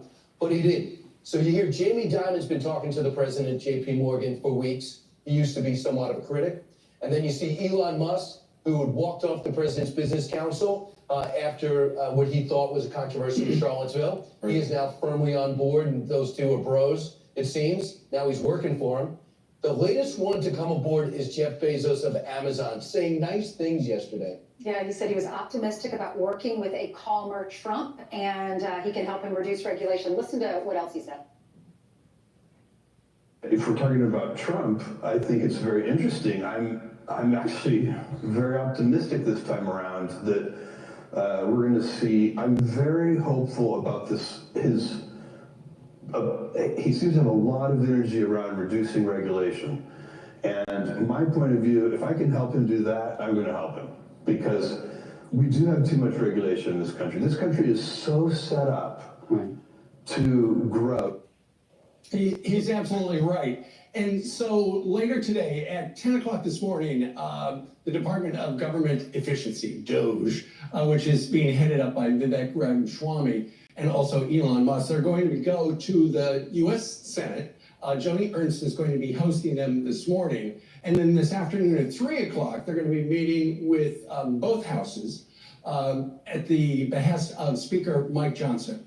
And what's interesting about this, and this kind of dovetails, Brian, to your point about how some people who were not Trump fans in the first Trump administration are now coming around. This includes a bunch of Democrats. There's a thing now in the House called the DOGE caucus. And there are actually a number of Democrats who are involved. For instance, you got Jared Moskowitz. He's on board. Florida. He would like to make the Social Security and FEMA independent agencies that would report directly to the White House. Then you got Ro Khanna and Bernie Sanders. They would like to cut government spending, particularly at the Pentagon, and the argument they make is, look, they failed like 8 audits and stuff like that. And the brilliant thing about the DOGE caucus is these people who may be on the other side of the political aisle, they can be on TV, they can talk about government waste, they never have to take an official vote. So in other words, it sure looks like they want to cut stuff, but they're not really cutting. Yeah, but listen to the elites in their comments. Jeff Bezos said, oh, he's for deregulation. Okay, he was the first time as well. The only difference is that you have a political mandate that just happened. You have the popular vote and electoral college. He won every single swing state. And so I think now these people, you got even Mark Zuckerberg that's saying that he likes Trump now, wants to have conversations with him. He did have the conversation. He thought that it was fantastic what Trump did after the attempted assassination. He goes, he's never seen anything so courageous in his life. But they have the political cover now. They didn't have the will before. I'm not going to condemn them for coming on board, but I do feel like there are some Johnny-come-latelys right now that the American people have finally spoken. There's a lot of us out here that just want a free market system, the border to be secure. I know what you're saying. And now they're on board. At least acknowledge you're wrong. You're wrong. Like Mark Zuckerberg, if you want to impress me, do what Elon Musk did. Let journalists go in to the Twitter files, go into the Facebook files. I want to find out exactly what you were up to in 2016 and through the pandemic. Expose what happened. Maybe you didn't know, maybe you did know, and find out who was really. The thing is, I was censored on Facebook when trying to inform the public about what happened, during the crisis and how to mitigate it. And I still have to play, whack-a-mole with YouTube. But, the thing is, I'm still alive, still kicking. As Steve Jobs says, I'm vertical, and And yeah, I'm helping people, all right? But the thing is that it was people like Zuckerberg that was towing the line of the national security state to censor people from informing the public on what was really going on during the crisis. And some agencies, some media outlets were demonizing people that were covering this. And the reality is that I wasn't wrong. I was 100% right. 100%. I said that there was a crisis.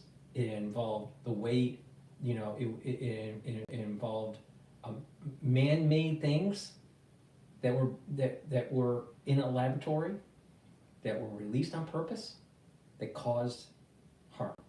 Released on purpose, all right? And it wasn't the first one. There were actually 3 that were released on purpose.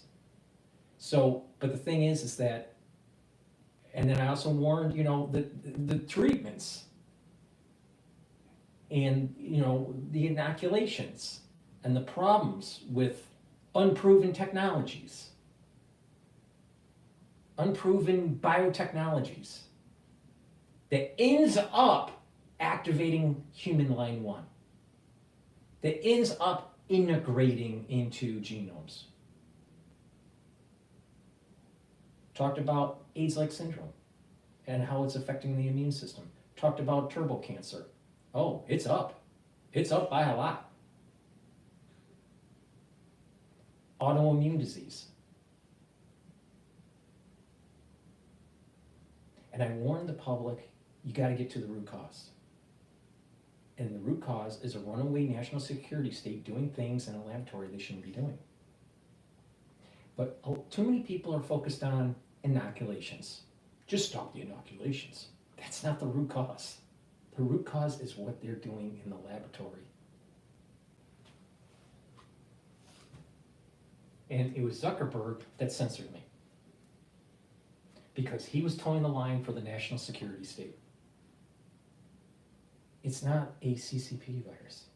It's a USA CCP virus. I am 100% positive on that.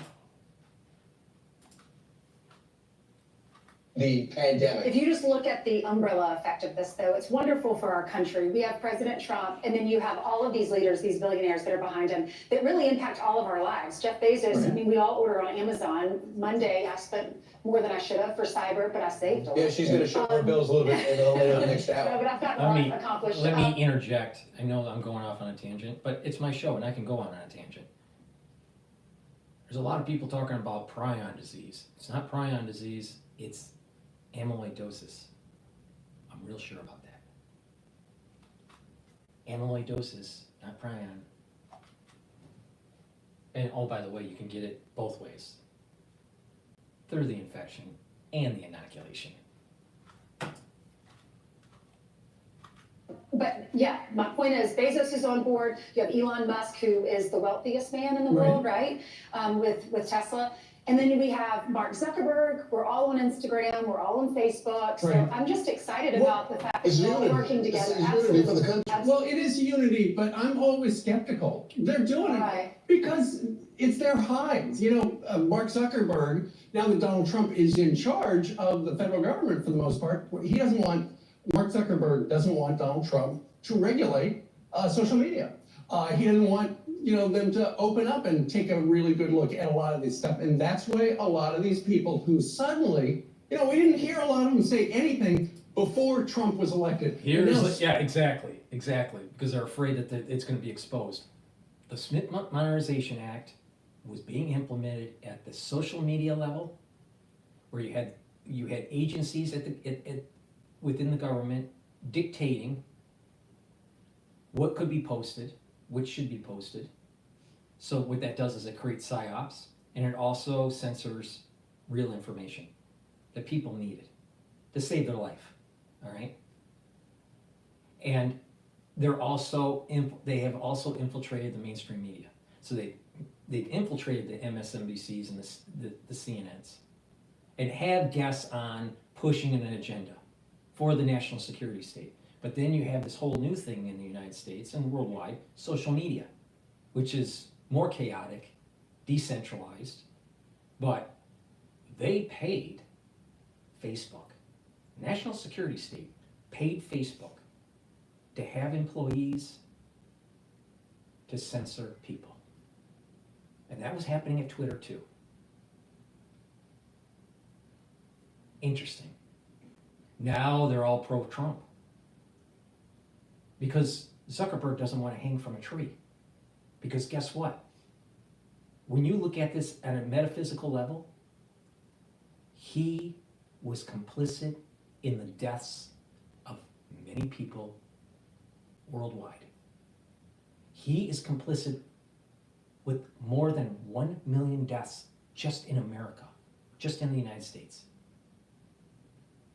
because he towed the line of the national security state.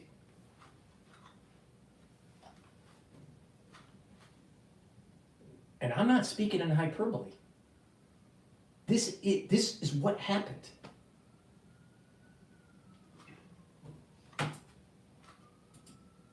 But here's the sad thing. Because here's the sad thing when you look at this from a metaphysical level. Why is he blessed with so much wealth and so much power with Facebook, Meta, whatever you want to call it? All right, he's been blessed, yet he has caused so much harm. Is it fair for people to be cursed trying to do the right thing? And other people are blessed for towing the line for the national security state that actually harm people? Where is the cosmic justice of this? And I, think about this quite a bit. Where's the justice in this? Where people were trying to do the right thing to help, while others were suppressing information that would save lives. Why should Zuckerberg be blessed? Why? Why?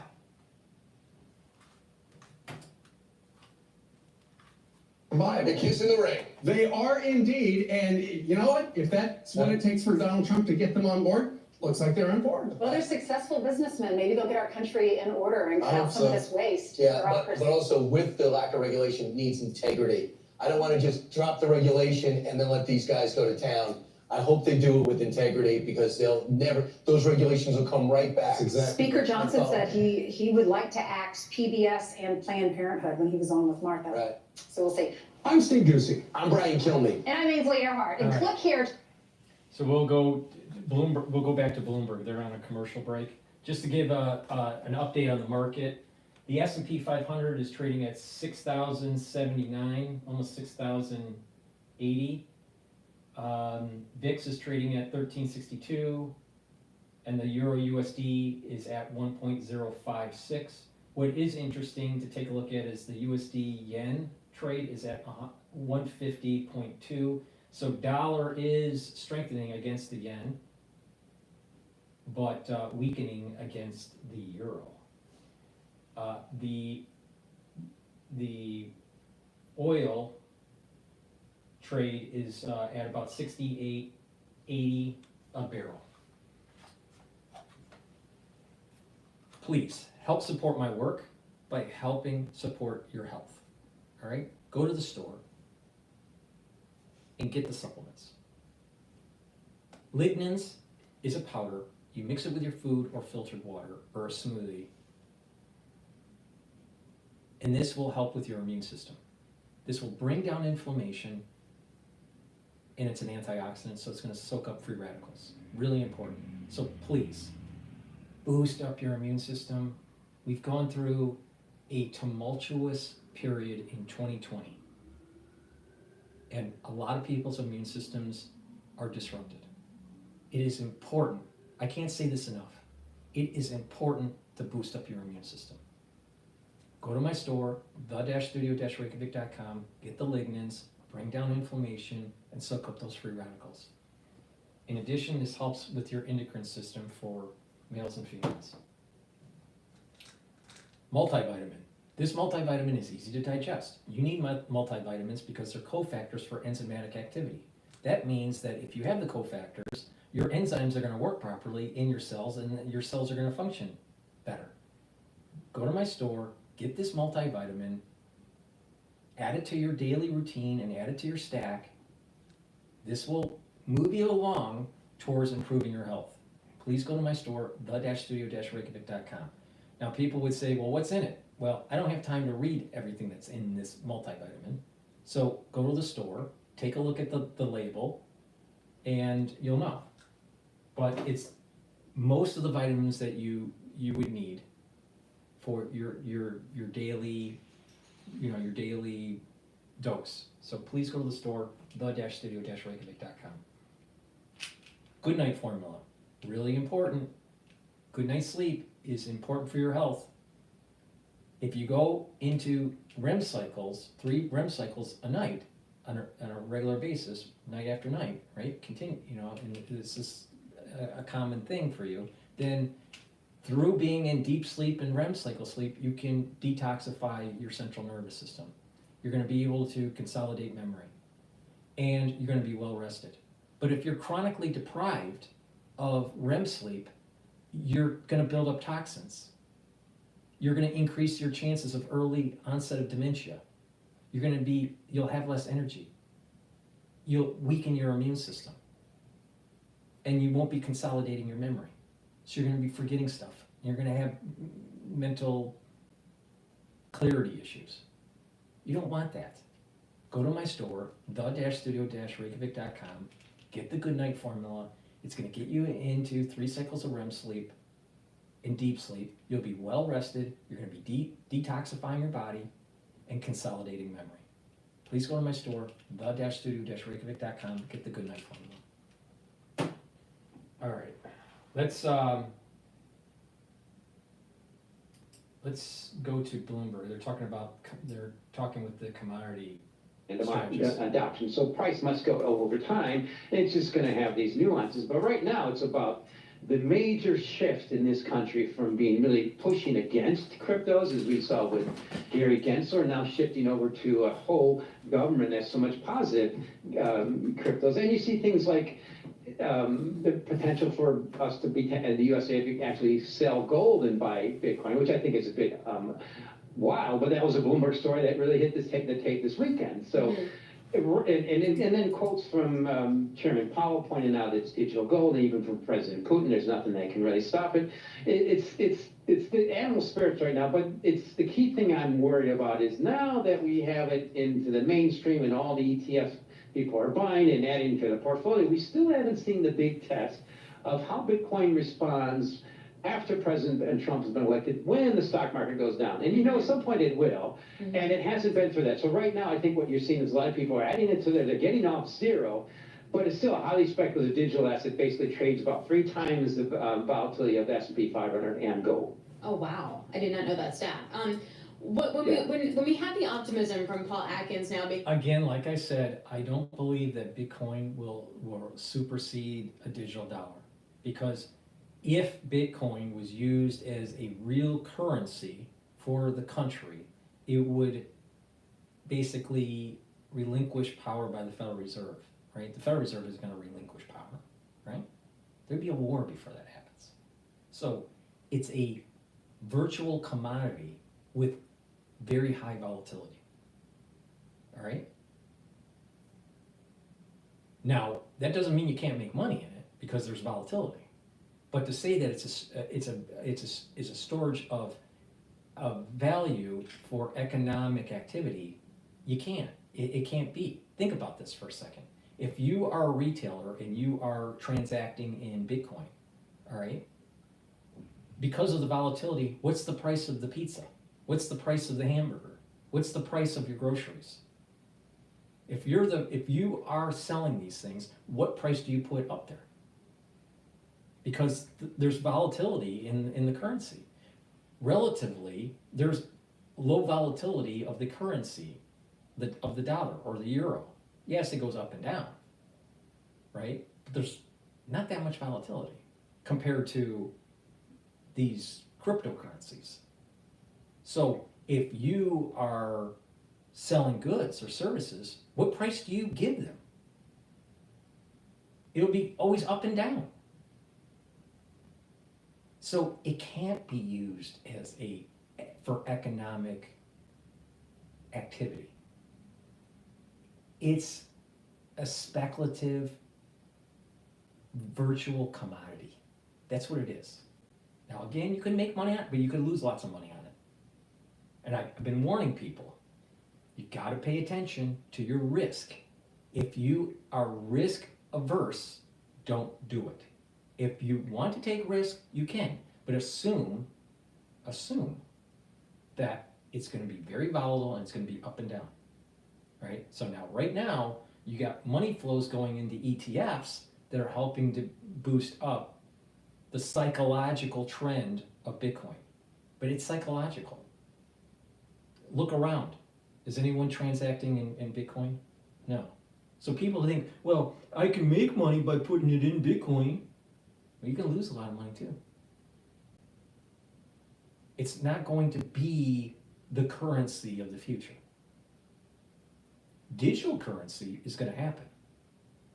A digital dollar is going to happen. It's going to ride on this whole blockchain kind of thing, this blockchain backbone. But the money supply is going to be dictated by the Treasury and the Federal Reserve, not some algorithm for Bitcoin. So just pay attention to what you're getting into. If things go up and down, or even if it just goes up and it climbs rapidly, that's not economically stable.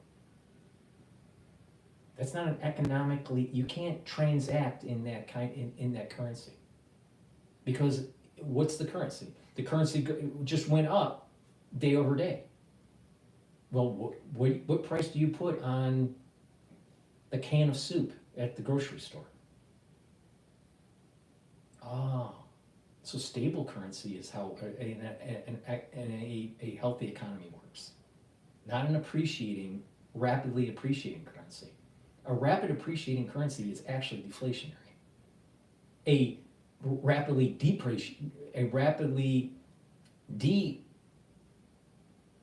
devaluing of a currency is inflationary.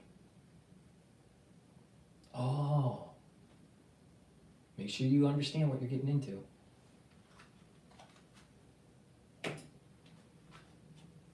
Though with the business flash, and for that, we go to John Tucker. All right, slightly risk off today as investors wait for tomorrow's all-important jobs report for any indication about the future path of interest rate policy from the Federal Reserve. Some of the airlines getting a boost today.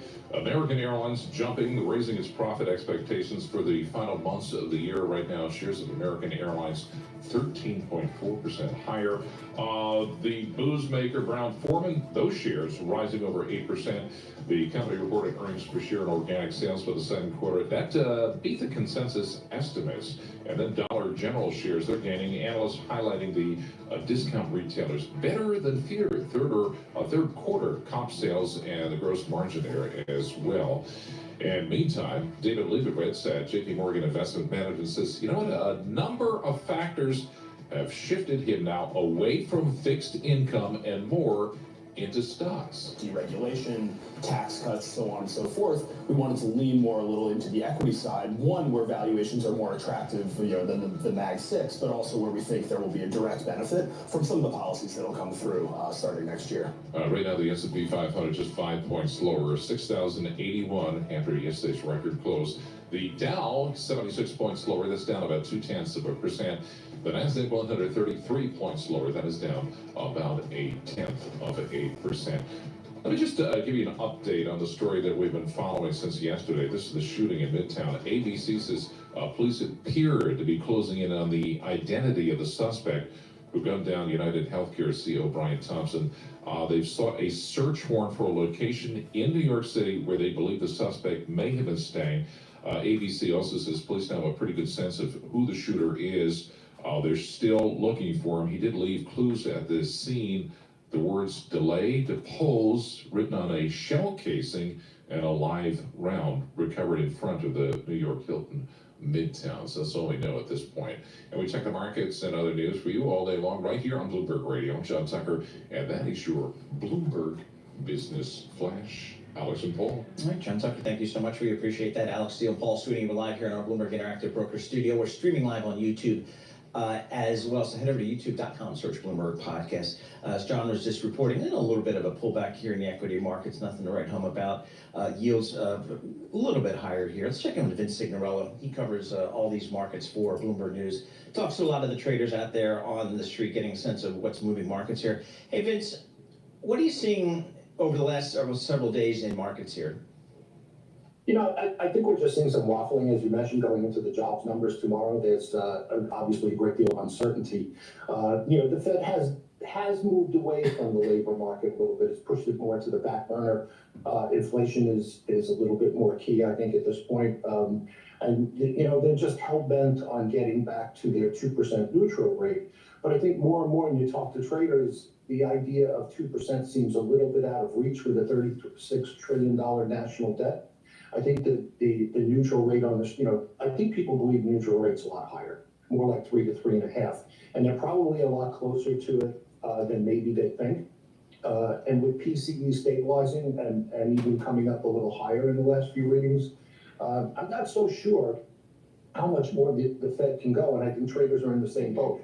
It's not going to be the Fed that carries us going into 2025. It's going to have to be earnings. And that's basically what people are looking at.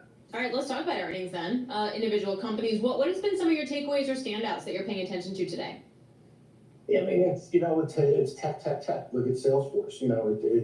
The question, I think, going into 2025, look, we've had it in 2024.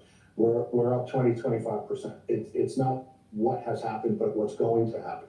Can tech continue? There's been talk about, there's going to be some major depreciation write-offs that are going to hurt earnings. That was a Barclays take about a month ago. Will tech be able to get the returns from the investment they're putting forward? And, realistically, that more or less that's a 3 to 5 year period. So not so sure 2025 earnings are going to be able to keep pace with 2024. So might be a little bit of a headwind going into next year. Hey, Vince, we're keeping a close tabs on what's happening over there in France, and we've seen some weakness in the euro, but it seems to have recovered here and kind of steadied here. What are you hearing from some of the folks in the currency markets? It's the response, and I heard you mention that there's going to be an interview with Le Pen later with Francine. It's going to be interesting to see what she has to say, because the response so far from Le Pen has been cordial, for lack of a better word. Macron doesn't need to resign. They're going to pick a new PM. We're likely to hear about that later tonight. Macron is supposed to speak, I believe, at 8 p.m. France time, European time. And so we'll get an idea what's going there. But there's not been this sort of tit for tat fight between the left and the right that markets had anticipated with the fall of the French government. So it's going smoothly, so no one's really upset about it. In Vince's former life, he used to trade FX, so he's still a recovering FX trader on that end. But I did want to ask and tie it into equities too, because I feel like U.S. exceptionalism, I can't find a really strong argument against it when it comes to the equity market, and I'm wondering if that continues in the FX market as well. So here's the thing. The dollar's bid. It's going to stay bid, I think, for a little while. It's down a little bit today, but nothing substantial. The problem with tariffs is, in the long run, it substantially hurts the currency. So depending upon Trump's take, whether this is just a little bit of fear-mongering, just trying to gain some leverage in negotiation on his part, or if tariffs really become a major play, it's eventually going to hurt the dollar. And there's quiet talk yesterday. It's not made a lot of headlines.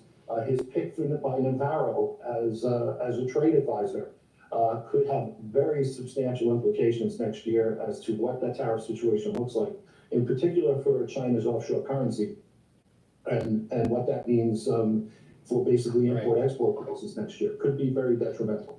All right, Vince, thanks so much for joining us. Vince Signorello, Bloomberg macro strategist for Bloomberg News, joining us via Zoom from the home.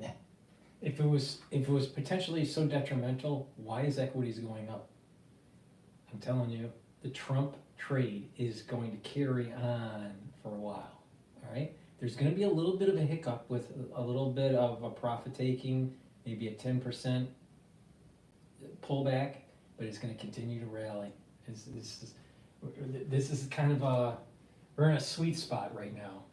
I want to go to Fox talking about Kash Patel potentially becoming the FBI director.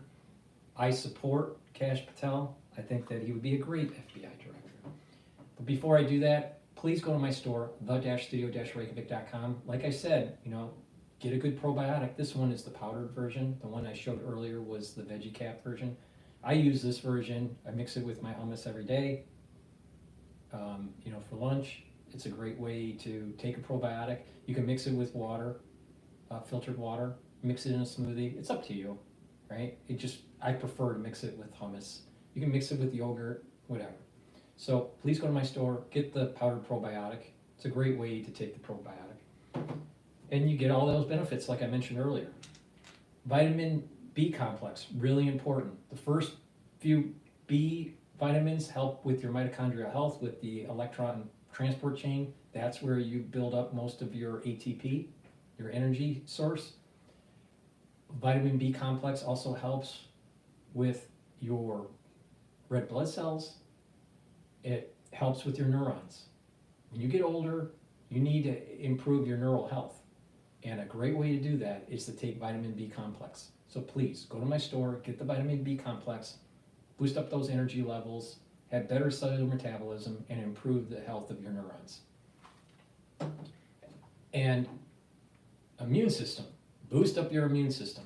Take vitamin C every day, all right? You don't want a bad immune system, right? But vitamin C also helps with your skin. It cross-links with collagen. So go to my store, the-studio-reykjavik.com, get the vitamin C, take it with filtered water, helps with your immune system, helps your skin, right? By cross-linking with collagen. Go to the store and get the collagen too, right? It's a great way to improve your joints, your skin, your bones. So please, go to the store, the-studio-reykjavik.com, get the vitamin C, boost up your immune system, and cross-link with collagen. It's dual purpose. So with that, I want to go and review what Fox Business was talking about Kash Patel. This toothbrush isn't for everyone. We know buying a toothbrush isn't easy, especially when every model looks the same and tells you features like 6 brushing modes, AI. Well, welcome back to the show. Great pleasure, Senator Mike Lee of the great state of Utah. Senator Lee, thank you, sir. Happy holidays and all the rest of it. I just want to start, I'm very concerned, maybe I shouldn't be, Kash Patel as the FBI director. I think the FBI needs major house cleaning. We've got to clean these stables of corruption. And I just want to get your thinking about how Kash Patel looks for confirmation. Look, I think he's in good shape. In my view, Larry, there is not a good reason for any senator, Democrat or Republican, to oppose Kash Patel. He's prosecuted more cases than Kamala Harris ever did. Now, the media obsessively trashes Kash Patel while ignoring the entire Biden family enterprise. And an outsider like Kash, with his unique blend of experience, represents an intriguing candidate for spearheading reform that's badly needed inside the FBI. So I look forward to voting for him enthusiastically. I encourage all of my colleagues, Republicans and Democrats alike, to do the same.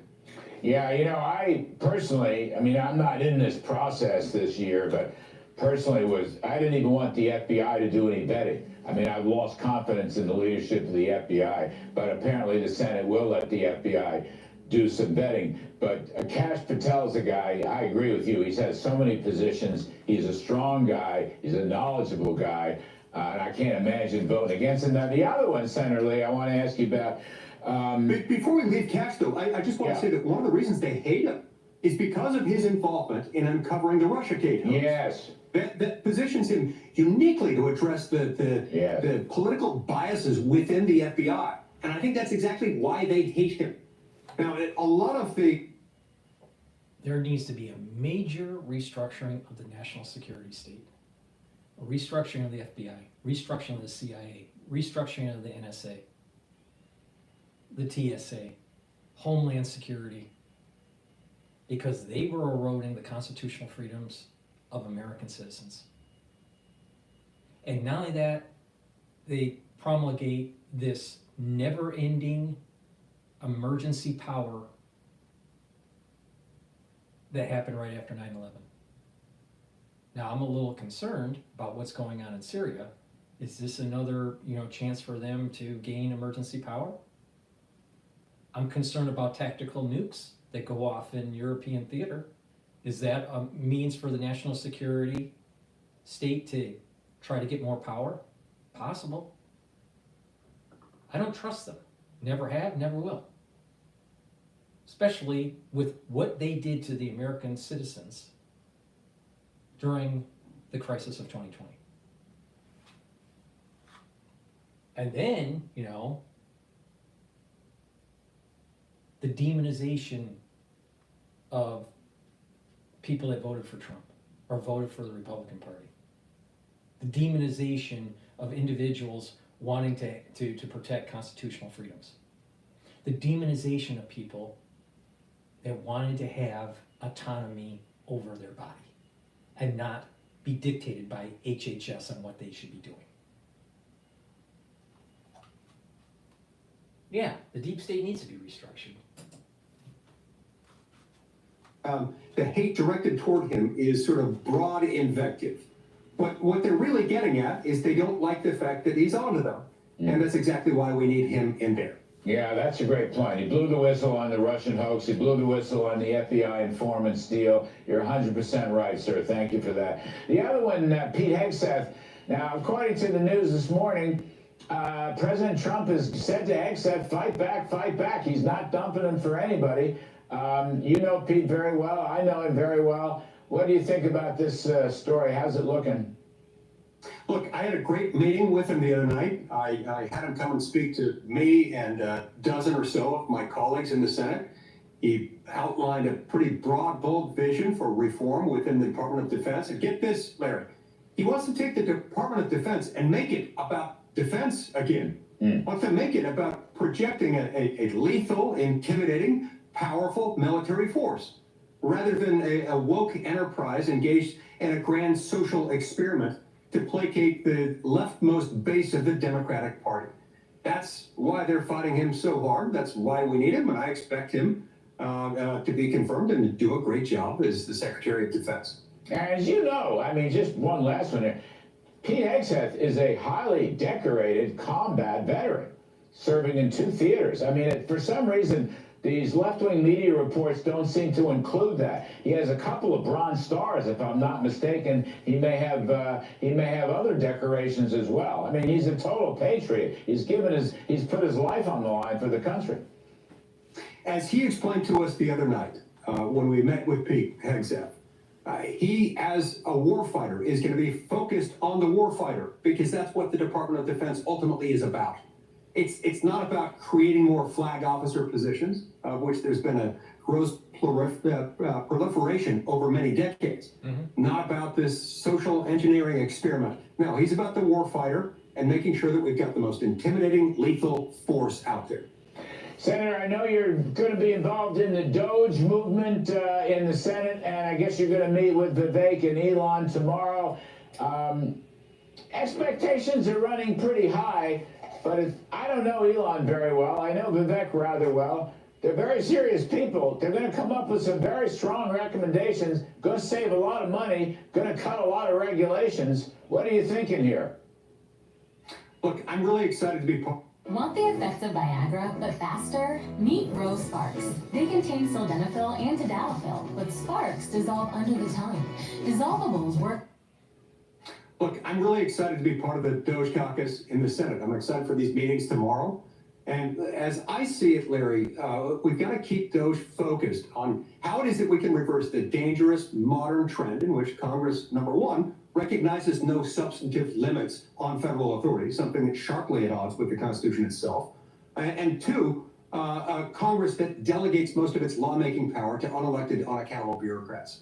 None of this would happen if we stuck to the Constitution, especially if we stuck to the structural Constitution, federalism and separation of powers. We've got to restore those two things. So I think DOGE is a great opportunity to restore those, and with it, our fiscal stability in this country.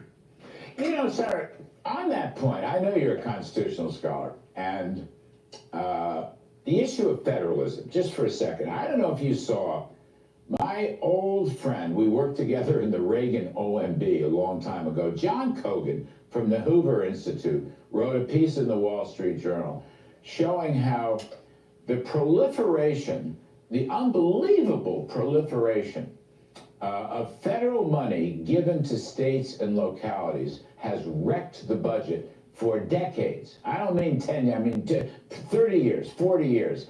And this is something that federalism, I mean, these are things, functions the states and localities should do if the voters wanted to. This is not something the federal government should be financing and running. I mean, with startling numbers. I don't know if you saw the Kogan piece. He's an old pal, he's a smart guy. But you know, you're talking about the kind, why can't we apply federalism? Let's push all these so-called grants and assistance and welfare spending, push it down, get it off the federal books, let the states and localities, and if the voters down there want it, fine. They may not want it, as it turns out. What do you think about all that?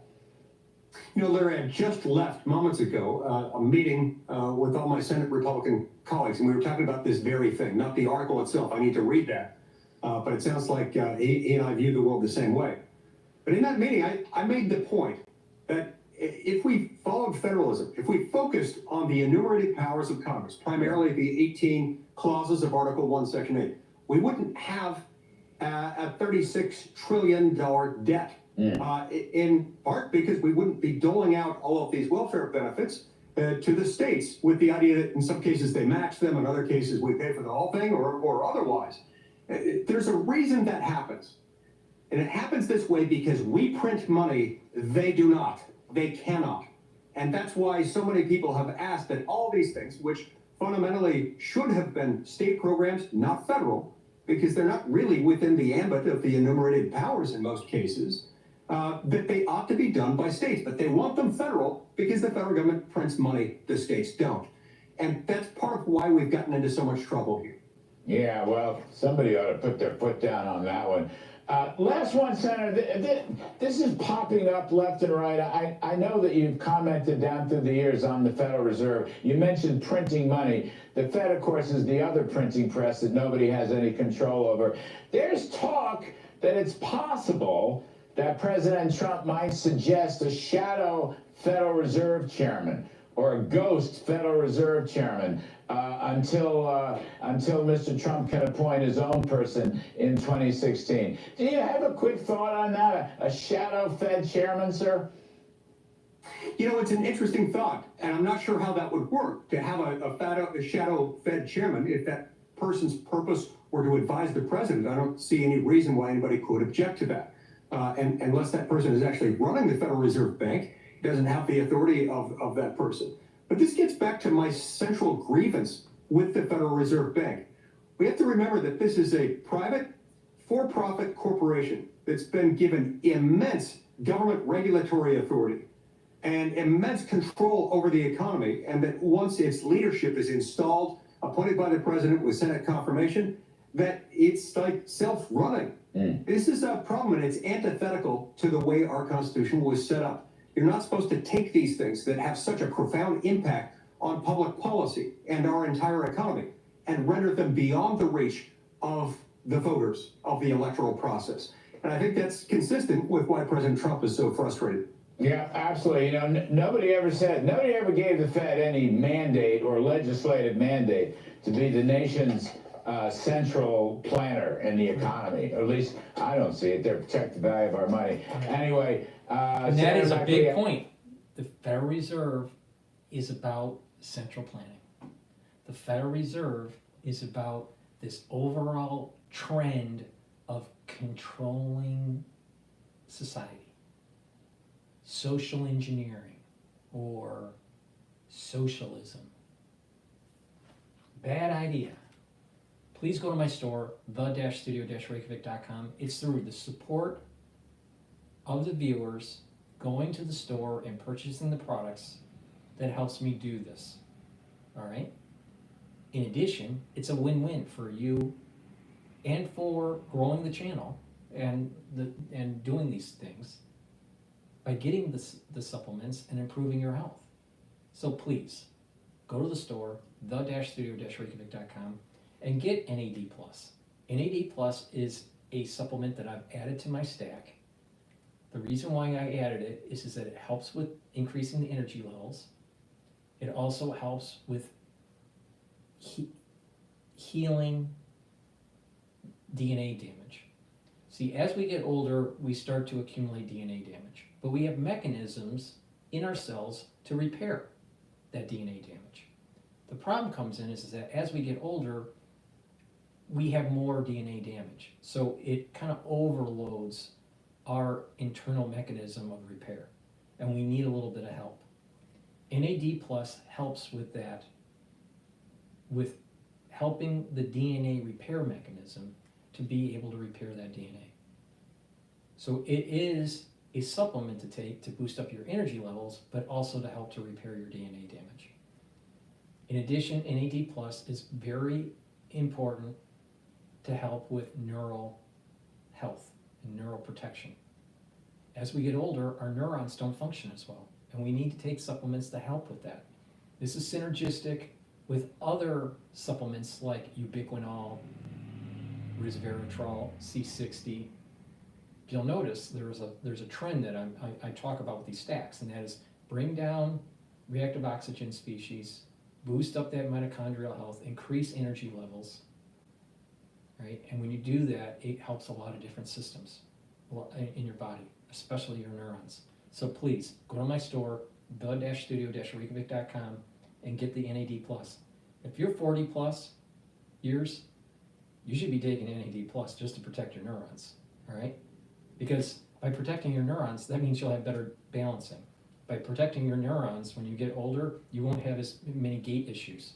By protecting your neurons, you're gonna be able to have better mental acuity. By protecting your neurons, you're gonna have better muscle coordination. Please go to my store, the-studio-reykjavik.com, and get the NAD+. NAC is also a supplement that I've added to my stack. Why? Because it boosts up the glutathione levels. Glutathione is needed to soak up free radicals. So you have the C60 pathway to soak up the free radicals, and you have the NAC through glutathione to soak up other free radicals. And that way, by targeting free radicals differently, you can soak them up more, and you slow down the aging process and reduce the stress on the cell. As you get older, you start to accumulate a lot of free radicals, and you're going to have to soak them up, or it'll continue to do cellular damage. So what's important to do is to take NAC. This is stackable with C60 and ubiquinol and NAD+. So NAC will boost up that glutathione level, soak up those free radicals, right? NAC also helps to detoxify your liver and your kidney, especially if you take acetaminophen. And NAC helps to calm down the nervous system, reduces anxiety. So please go to my store, the-studio-reykjavik.com, and get the NAC. Resveratrol. It's an antioxidant, helps to get rid of senescent cells. It's stackable with C60. Resveratrol works really well if you stack it with C60 or ubiquinol or NAD+ or NAC. So please go to my store, the-studio-reykjavik.com, and get the resveratrol. I've been taking resveratrol for decades. So please go to my store, the-studio-reykjavik.com, and get the resveratrol.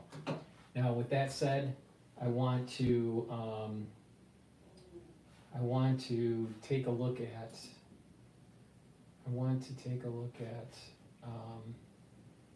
So Kash Jordan. I think Kash Jordan was doing something. Yeah, Kash Jordan just released a new episode.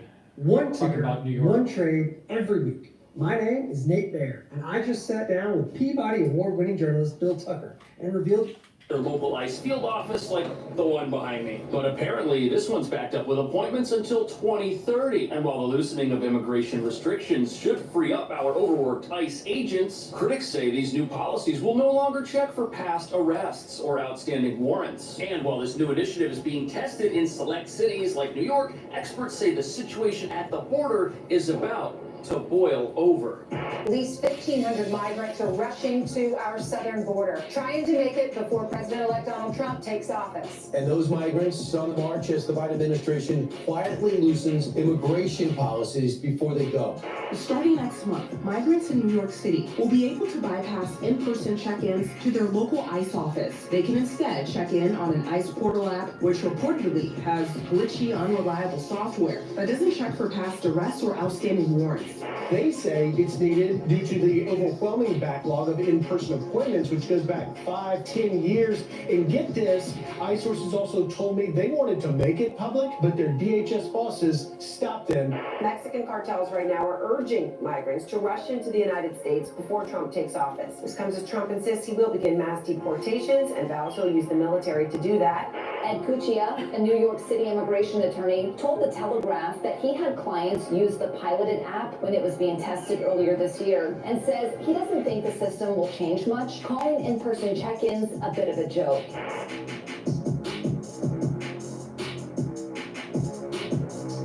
So there are accusations that someone is trying to sabotage President Trump before his second term starts. But what nobody's talking about is that although these new efforts to modify immigration-related procedures could speed things up and free up resources, they also reveal the challenges facing any president who wants to get this border situation under control. Speaking of which, our border is now experiencing an unexpected surge in traffic, with cartels and gang members rushing as many people towards the country as they can in a last-ditch effort to make a final profit off the thousands of people fleeing poverty in countries these very same criminals have already destroyed. And because U.S. immigration resources are stretched super thin, the current administration wants to use a combination of technology and relaxed restrictions to try and help them out. But critics say this new tech, which hinges on an app that asylum seekers will use to communicate with ICE, is riddled with bugs, easily exploitable, and will end up making the country less safe, as it will enable gang members and dangerous criminals to evade the watchful eye of federal authorities, along with possible deportation efforts, especially if they can make it to one of America's sanctuary cities that's vowed to resist additional immigration measures, even if that resistance means protecting gang members at the expense of the immigrant communities sanctuary city laws claim to protect. Which brings us to the real reason why critics are worried about a last-minute change to U.S. immigration rules right before a presidential transition. If this doesn't work, the entire system could become overwhelmed and implode, leading to a new type of immigration crisis that puts law-abiding immigrants and legitimate asylum seekers in danger, and, as you're about to see, will also allow the gang members and criminals who profit from this humanitarian crisis to keep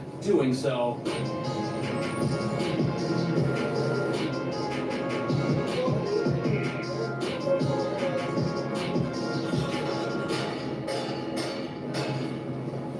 So, here we are at 26 Federal Plaza, the ICE field office where asylum seekers are supposed to do regular check-ins, but that process may soon change because there's a massive backlog of work Immigrations and Customs has to do. However, critics say the elimination of in-person check-ins could be setting the country up for disaster. However, what most people don't know is ICE is so understaffed, they've already been allowing some asylum seekers to bypass physical appointments, and it seems like this new plan is to expand those exemptions to more people, and it's being tested in cities like New York. The documents you were given instruct when you must report to an ICE field office. In many cases, in-person ICE check-ins may no longer be required. To remain compliant with ICE checking requirements, individuals only need to schedule an appointment online or send an email. So that's how the process works now, and as you can see right now, not everybody has to do physical check-ins with an ICE agent, but there's communication between the person and the ICE field office before that happens, and it looks like now the government is testing the new default method of ICE check-ins as them just being remotely handled through an app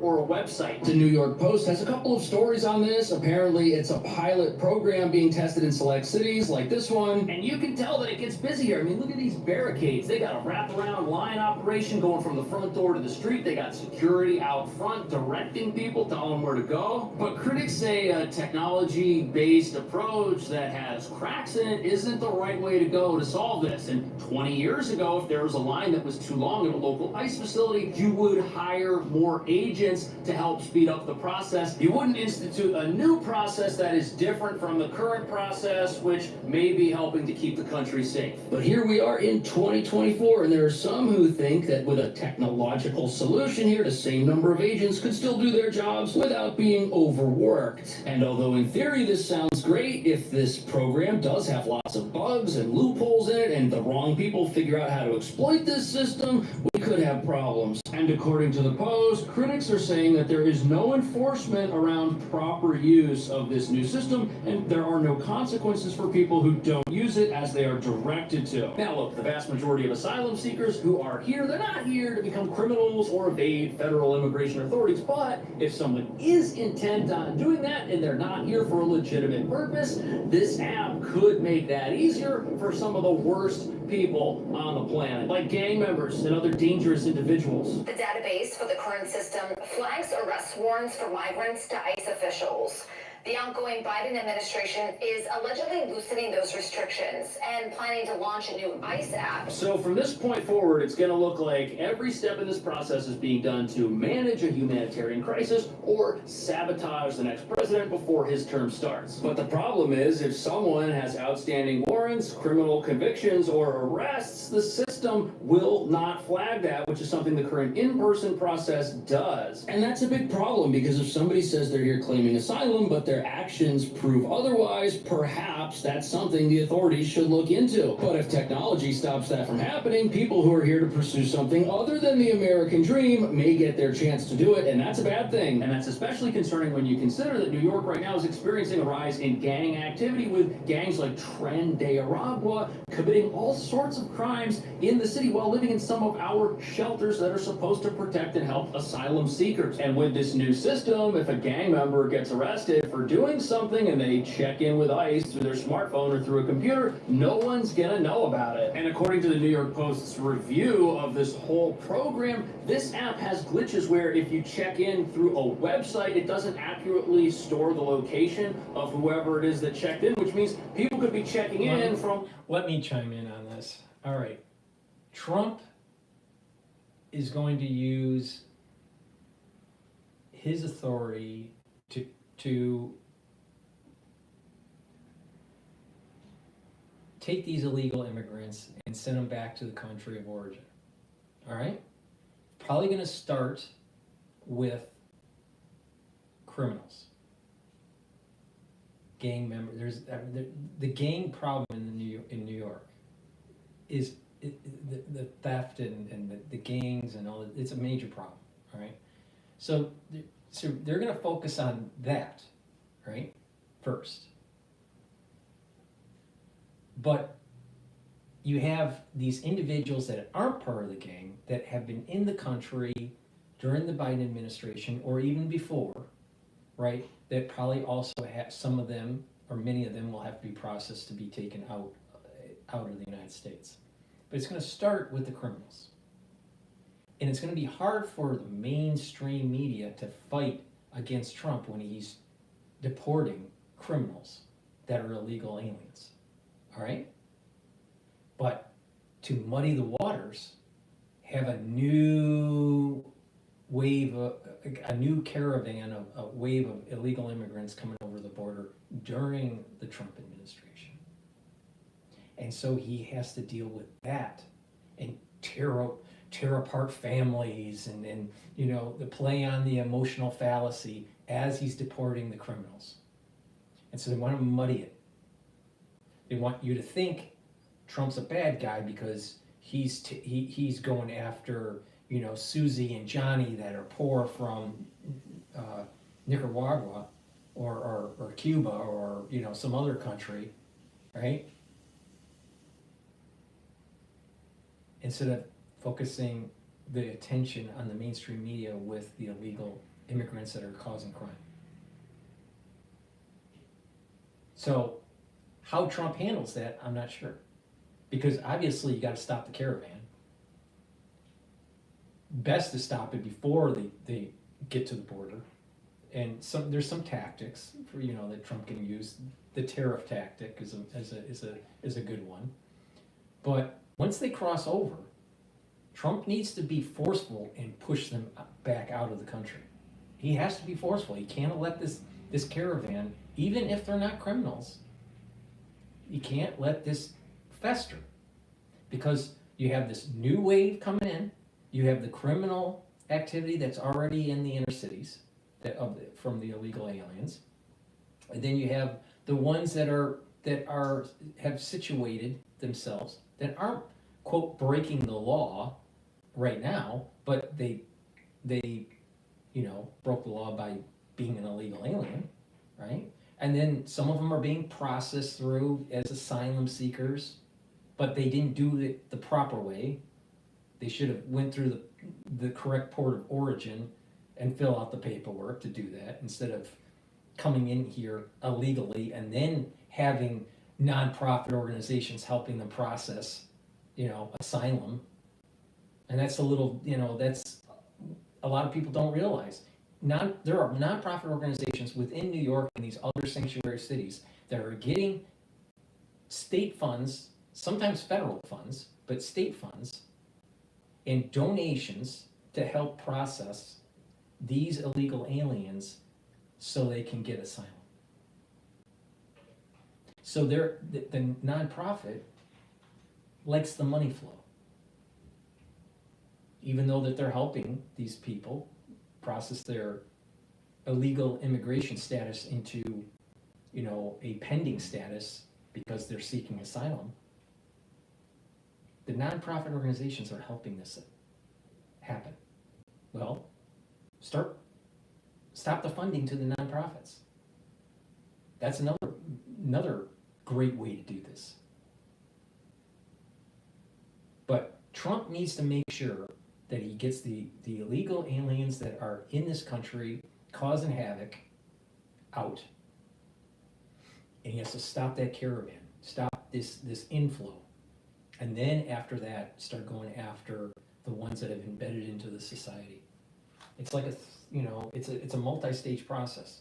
But I'm telling you, the Democratic Party is pushing to muddy the waters. So when Trump starts activating this deportation of illegal immigrants that are causing social disruption, the mainstream media is going to go, but look at this other caravan that's coming over the border, and you're kicking them out too. And that involves children. They're playing up the emotional fallacy like they always do. They always do. And we just got to be forceful. Clean up the mess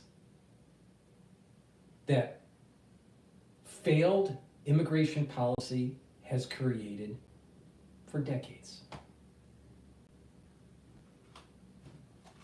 But mark my words, the Democratic Party is going to use the mainstream media to try to muddy the waters the first month or two of Trump's administration, when they start to deport the illegal criminal activity that's going on, the illegal alien criminal activity that's going on in the inner cities, while this new caravan of people are coming through the Rio Grande.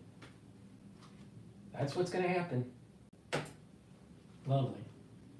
Unknown locations. We may have no idea where some people who could be dangerous actually are. Ed Cuccia, a New York City immigration attorney, told The Telegraph that he had clients use the piloted app when it was being tested earlier this year, and says he doesn't think the system will change much, calling in-person check-ins a bit of a joke. He says either way, the immigration... So we've got this app, it doesn't do background checks, but in New York, you've got an estimated 90,000 people that have to contact this field office and see if they need to come in. And hopefully this app is not ruled out in a haphazard manner to too many people at once. Because if it is, and the wrong people slip through the cracks before it's fixed, asylum seekers themselves could be put in danger. And that's because under the current system, gang members who live in our shelters would be found. down, but now that's not going to happen anymore, and these people may keep staying there. And the problem with that is some of these gangs, like Tren de Aragua, specialize in human exploitation, and this is a humanitarian crisis. And the last thing we want to do is help people who are intent on making this entire humanitarian crisis worse at the expense of the very people who it's named after. But sadly, it looks like that very well could happen, and it's already happening because our current right to shelter system doesn't do any background checks either. That's how these gang members are getting placed in shelters next to families with little kids who are in elementary school. Nobody gets vetted before being moved into these places, and because it's a sanctuary city, police officers are not allowed inside to patrol them and look for criminals and keep vulnerable. Literally, this is one, not the only reason, but one of the reasons why New York is a shithole.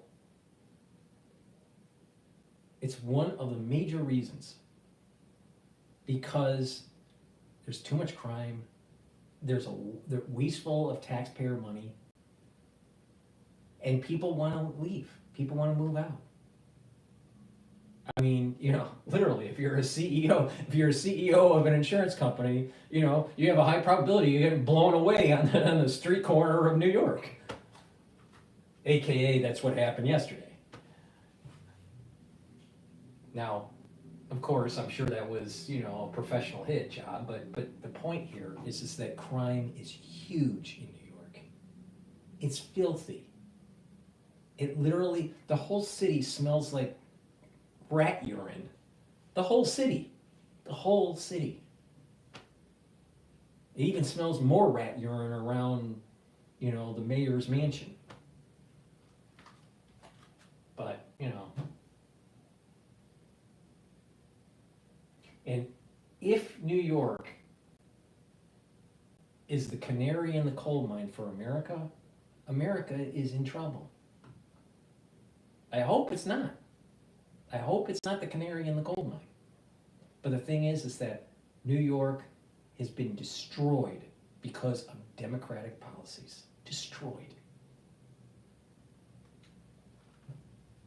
And then you want to add in congestion pricing and hurt middle income people even more. Individuals safe, as apparently we've still got this idea in New York that law enforcement and immigration are somehow toxic to one another. And when you combine New York's sanctuary policies with other laws we have that have decriminalized things like robbery and assault, making them misdemeanors, it makes sense why crime here is spiraling in a direction nobody's happy about. We've essentially created an environment that allows those who are intent on exploiting and hurting others to continue doing that and get legal protection for it while they do it. Which is why it should be no surprise. They're getting legal protection because you got a DA that's not willing to prosecute, and you have nonprofits that are supporting this crap. Trust me, do not donate to a nonprofit if they're tied to immigration. Do not do it. Do not do it. I'm telling you, the nonprofits are heavily involved in this. And an endless flow of stolen goods continue to wind up being sold on street corners throughout many middle-class neighborhoods in this city, with the profits going directly into the pockets of some of the very gang members who are taking advantage of this whole situation, forcing their neighboring asylum seekers to join their gang, commit crimes, and they do this by threatening and intimidating them, saying that their families are at risk if they don't cooperate. And this is kind of concerning when you think about that this app is coming, it's got glitches, people can evade authorities by using it, and it could be rolled out to tens of thousands. I think Kash Jordan is doing a good job in exposing this, but let's just go at the 50,000 foot level by DrPaulCottrell. Let's stop trying to solve societal problems on a fucking iPhone. Let's get the basics. First of all, how are these people going to access? Do they all have iPhones? They all have smartphones? If so, how do they afford them?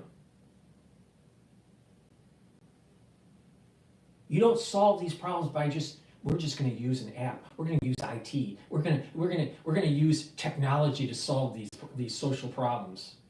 Almost always, when government is using an app to try to quote streamline operations, it's a clusterfuck. Who's making the money? Who's making the money? We don't need extra layers of bureaucracy and technology. Just stop the porous border.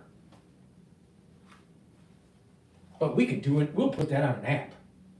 We'll call it the app, the Stop the Porous Border app. And as long as people log in, then maybe people won't come over the border illegally. Yeah, right. Yeah, right. Too many people not using their brain. Too many people thinking, well, there's going to be an IT solution to this. You can see this in corporate America, where they IT too much. And then all of a sudden people stop thinking. And when you have a problem in your industry or a problem at your corporation, and because you have no one really thinking behind their monitor, then all of a sudden things start to fall apart. But you got an app for that. Use the brain, stop using the app.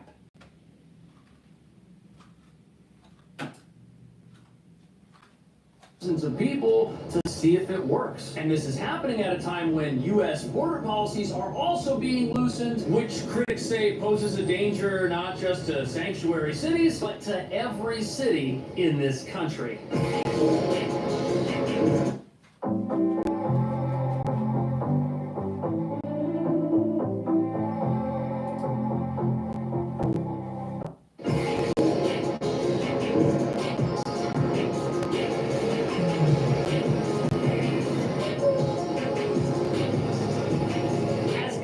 Restrictions are being loosened here in New York, and at the southern border, we've now got greater numbers of people heading towards the southern border than we've had in a long time. And they are being helped along by cartels and gangs who hope they make it into the country so they can make a profit before the next presidential administration starts. And for some reason, none of the people who are headed here seem worried at all about potential deportations. These 1,500 migrants are rushing to our southern border, trying to make it before President-elect Donald Trump takes office. And those migrants on the march as the Biden administration quietly loosens immigration policies before they go.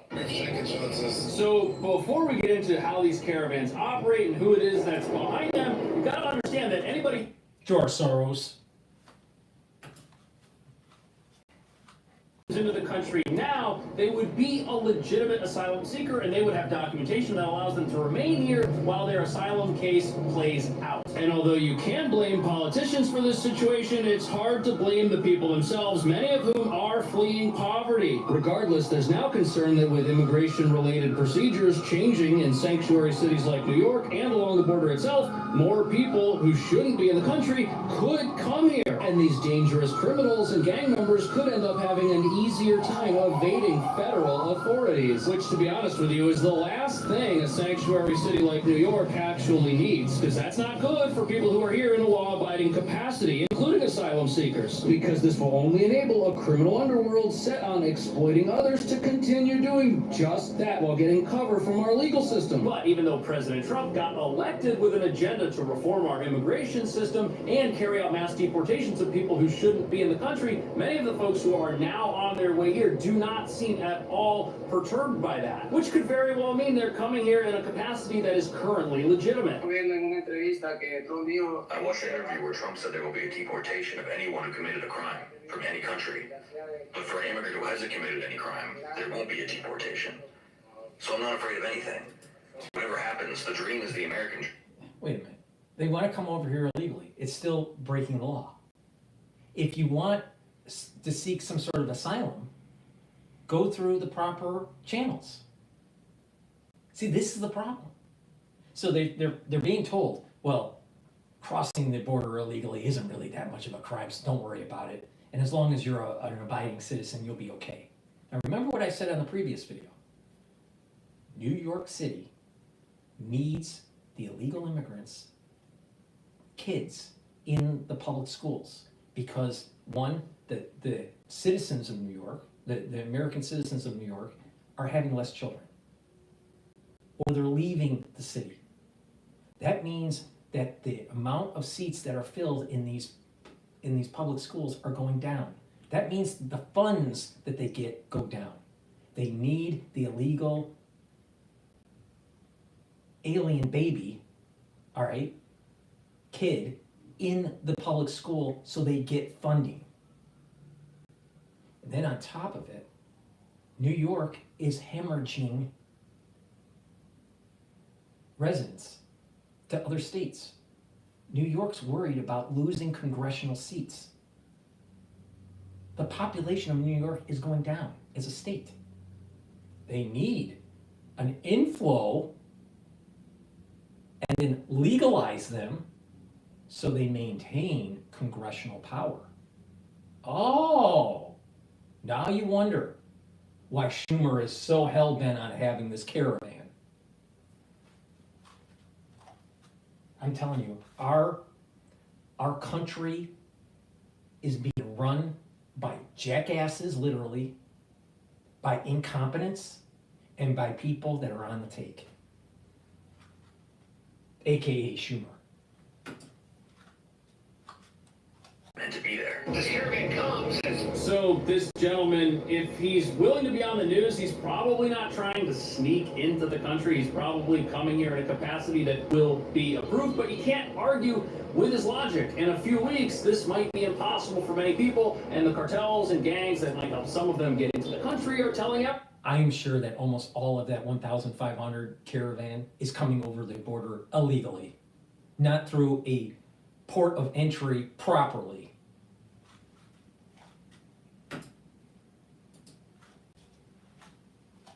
That this is their last chance. Any new arrivals who file for asylum and move to a sanctuary city will likely not only receive shelter in a hotel along with food and clothing, but also legal services and immigration-related assistance to help them with their asylum application. And it makes sense why people are coming now. The leaders of these caravans are telling everybody that they better do it before the border shuts for good. And they're probably making even more money because of this increased sense of urgency. And what is apparently a $13 billion a year business these cartels have got going on our borders. An operation that starts to take shape just south of our borders when these cartels meet up with their customers. These large caravans bring apart and people go there. Whoever it is that's promised them access to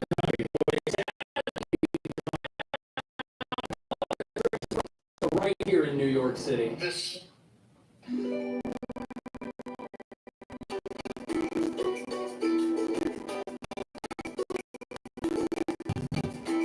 So right here in New York City.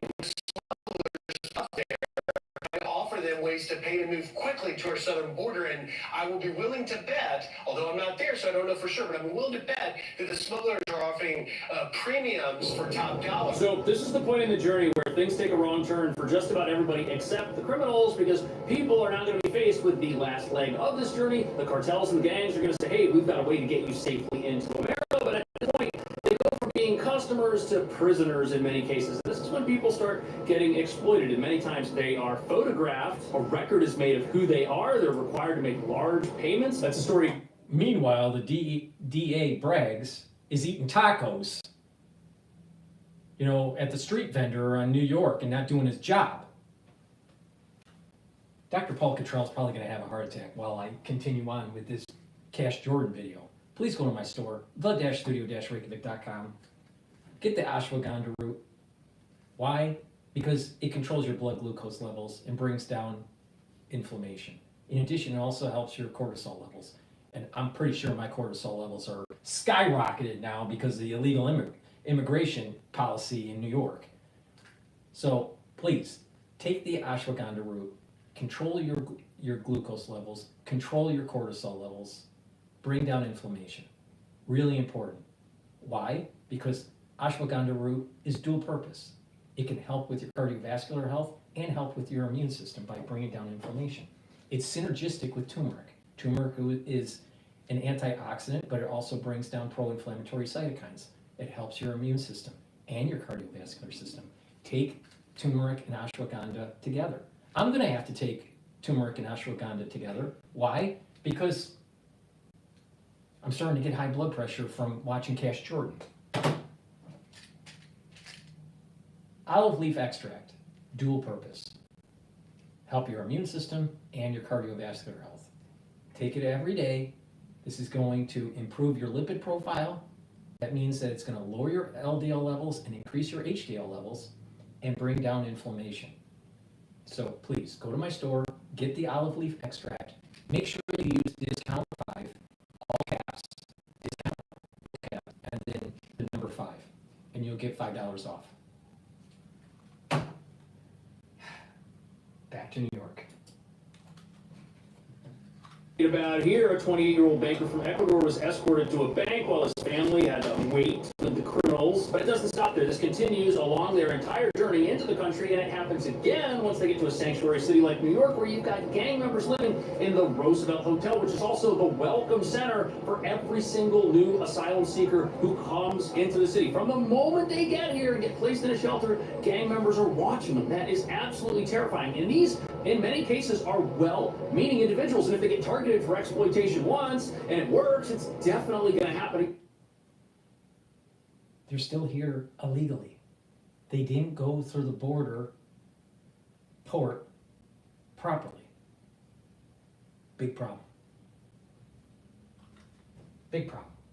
Independent on the gang issue, which is a major issue, and of course Trump is going to focus on that element first.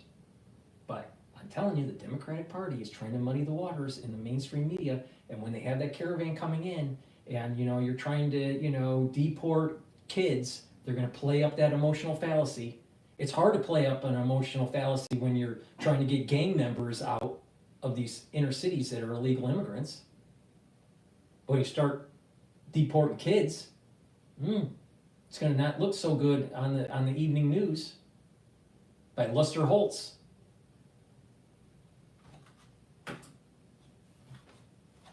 Because these aren't criminals. These are people that are just trying to seek a better life. But it's hard to argue that that's what they're getting when they come to a sanctuary city like this that has them surrounded by gang members from the moment they get here. And in many cases, these gangs are forcing people to become part of the criminal underworld. That's no way to get off to a good start in a new country, that's for sure. And many of these individuals may be forced. Majority of these people that are in in these luxury hotels, they're illegal immigrants.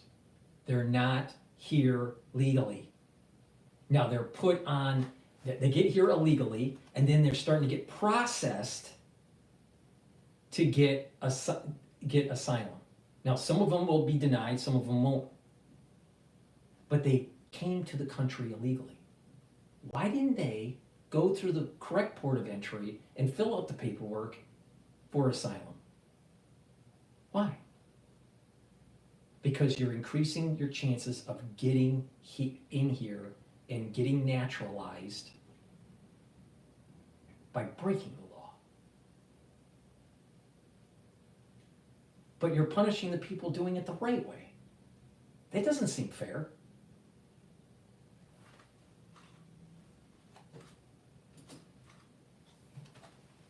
Do things that prevent them from ever living a normal life here at all. And that doesn't even get into the potential national security implications that now exist from allowing some people to come into the country and evade federal immigration authorities. Which has many people saying our current immigration system really needs reform, and it needs it bad because these criminals, they're making life worse for everybody, including the very immigrant communities places like New York say that they care about. Is that what's happening? How would you fix immigration in this country? Do you think this new app is a good thing? It's a bad thing? Let me know. Thank you so much. I'll see you. The app isn't going to help.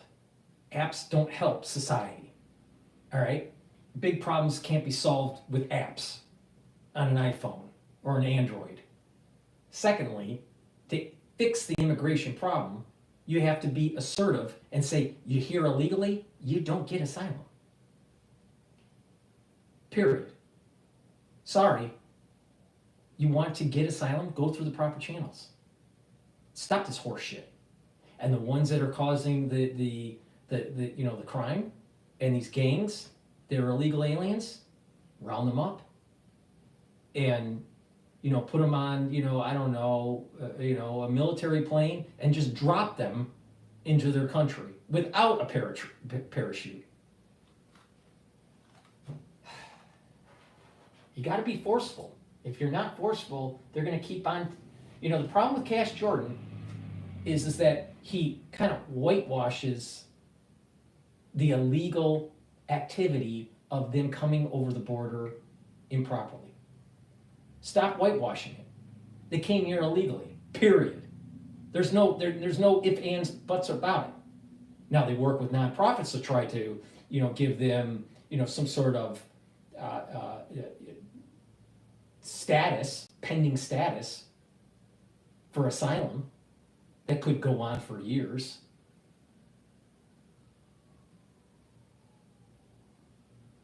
You got to go to the root source. The root source is we're allowing people over that border illegally. Stop it. It's really simple, and you don't need an app to do that. You really don't. An app isn't going to fix that problem. What we need is forceful. We have to force the protection of our border, period. Please go to my store, the-studio-reykjavik.com, and get the nattokinase. This helps by lowering your LDL levels, increasing your HDL levels, and nattokinase can help break up clots because it's fibrinolytic. You should be taking this every day to improve your cardiovascular health. So please go to my store, the-studio-reykjavik.com, and get the nattokinase. Now, taking D3 and K2, MK7 together is really important. Why? It has a dual purpose. It can help with your cardiovascular health and your bone health. So D3 helps to absorb calcium. It's a gene expression cofactor, and it helps to get rid of cells that need to go into apoptosis. K2, MK7 helps with your bones, your joints, and your cardiovascular system. When you use these together, they're synergistic. So please, go to my store, the-studio-reykjavik.com, get the vitamin D3 and get the vitamin K2, MK7, improve your cardiovascular health and improve your bone health. All right. What else is going on in this wonderful world?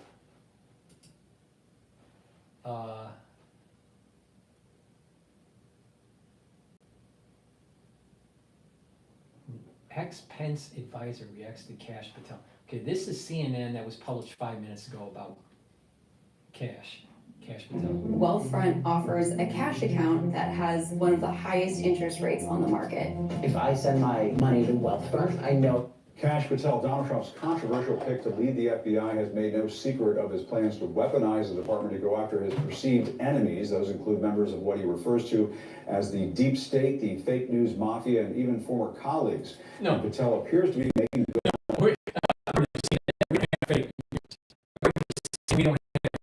According to CNN, we don't have the Smith Modernization Act. According to CNN, we don't have a national security state that's going after law-abiding citizens.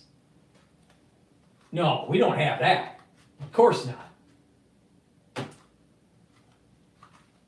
Already before facing a confirmation process, threatening former Trump White House colleague Olivia Troy with litigation and demanding that she retract, quote, defamatory comments stemming from her blunt assessment of their time together. Let's take a listen to that. Kash Patel is a delusional liar. Let me just be very clear about that. And he would lie.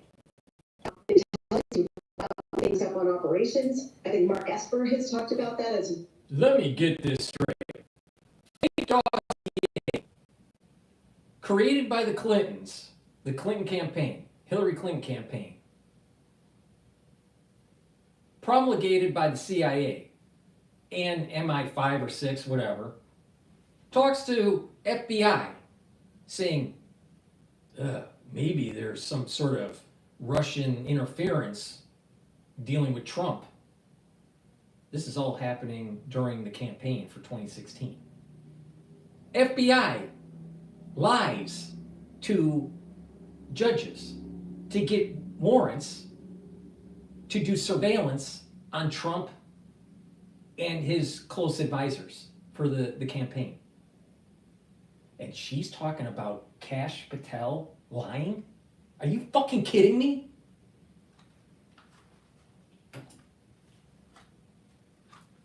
where he put the lives of Navy SEALs at risk in an operation when they came to Nigeria. These are things that actually were happening in real time when he was in the role of CT coordinator in the White House. And I know this because at some point I realized that I needed to double check Kash's work to make sure that I wasn't. Maybe the national security state's doing things they shouldn't be doing. And Trump and his advisors and his cabinet and the people that are a little bit more America first doesn't want these incursions by the national security state in foreign lands. And don't forget, Oklahoma. Informing Mike Pence by relying on his word, so I had to go around him. And Olivia Troy joins me now. She served as a Homeland Security, Counterterrorism, and COVID Task Force Advisor to Vice President Mike Pence. Olivia, great to see you this morning. I mean, what does that even tell you? That Makes you wonder, why is she spinning this? Could it be that she was on the tape too, with all of the suppression that was going on during the crisis of 2020? You know, we've already covered that and what was going on with Zuckerberg. Yeah, put on the bright red lipstick and just tell us a bunch of lies on CNN. Confirmation hearings, he is threatening you for criticizing him. Yeah, I think it's a very clear sign of what's to come should he become the director of the FBI and how he's going to conduct himself. I mean, we should take him at his word. These are things that he has threatened in the past.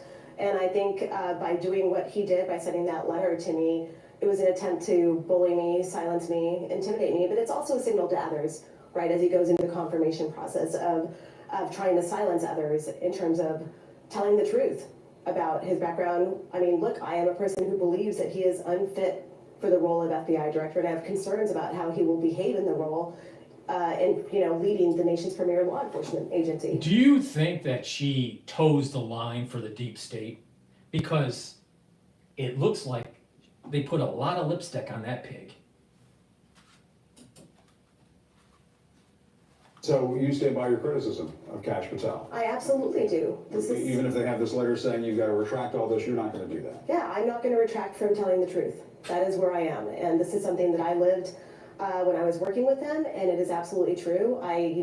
My job in that role was to serve the Vice President of the United States in the best way possible.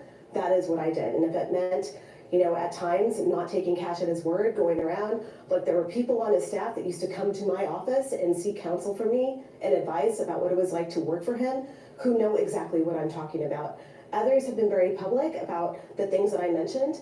I am not the only senior national security official who has, come out and said they have concerns about Kash Patel and his fitness for this role. And so you would testify at a confirmation. So if you're not fit, if you don't toe the line of the deep state, if you start questioning methods of the deep state, you start investigating the nefarious activities that they do, you must be a bad guy. Only people that accept the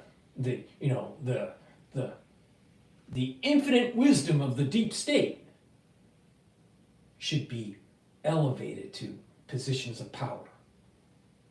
Here's the problem. They won't continue to demonize a nominee unless that nominee has been inculcated in that culture to perpetuate their never-ending power in the national security state.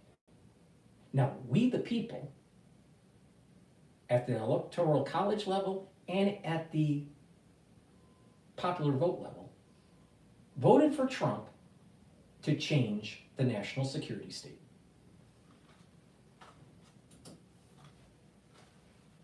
Hearing, if called to testify for Kash Patel, and you think that is it possible that you were just mentioning other officials who worked around him during the Trump administration, is it possible we might see other former colleagues be called to testify who would have things to say about things that he did right, things that they think he did wrong? Yes, and the reason that I think this is so important is because we are people that worked in nonpartisan roles. That's how the national security community works, right? And that is why we're concerned, because when it comes to someone that's going Really? The national security works nonpartisanly? Really? Does it really? I don't think so. They went after conservative mothers They don't want drag queen activities in their elementary schools. The FBI went after them. How is that nonpartisan?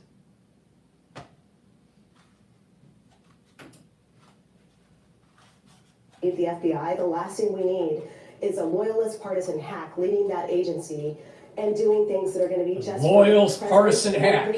A loyal partisan hack. If they aren't part of the inculcation of the national security state, they must be a hack. I think she should use the word a person that has a hatchet, because that's exactly what he needs to do. He needs to hatchet the FBI. He needs to hatchet the CIA. He needs to hatchet the NSA. He needs to hatchet the TSA. He needs to hatchet the nefarious activities that have been going on with these agencies, especially with the added powers they were given right after 9/11. I mean, really, Dr. Paul Cottrell just wants, please, give me a government that was a pre-9/11 day government. Why? Why do we continue on with this crap with the national security state?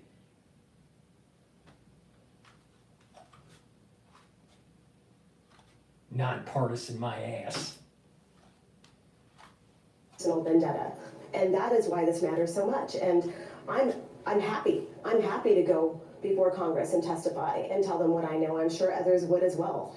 And to be clear, I mean, if he becomes FBI director, I mean, he has talked in the past about going after members of the media, going after what he refers to as the deep state. Earlier this week. Yeah, see, you know, they want to, guess what? The mainstream media and certain platforms in social media were part of the Smith monetization, which was a domestic psyop on American citizens to manufacture certain types of consensus. Something's not going right, blame it on the Russians. Get people on MSNBC that watch it to be convinced that it must be Russian collusion. Must be some sort of Russian conspiracy. Never-ending world, never-ending Cold War.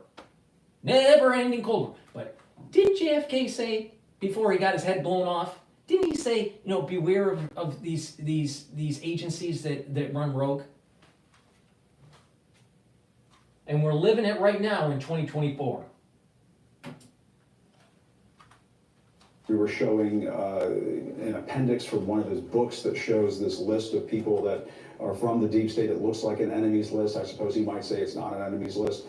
Do you think if he becomes the FBI director that he will target people that he considers to be his adversaries or enemies, not only of Kash, but... He should, the word ain't target. The word should be investigate.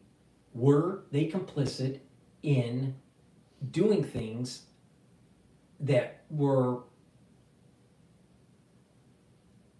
a policy that was coming from the national security state that may have been circumventing people's civil liberties? Should our mainstream media be in lockstep with the national security state? Should CNN take orders from the CIA? I would think no.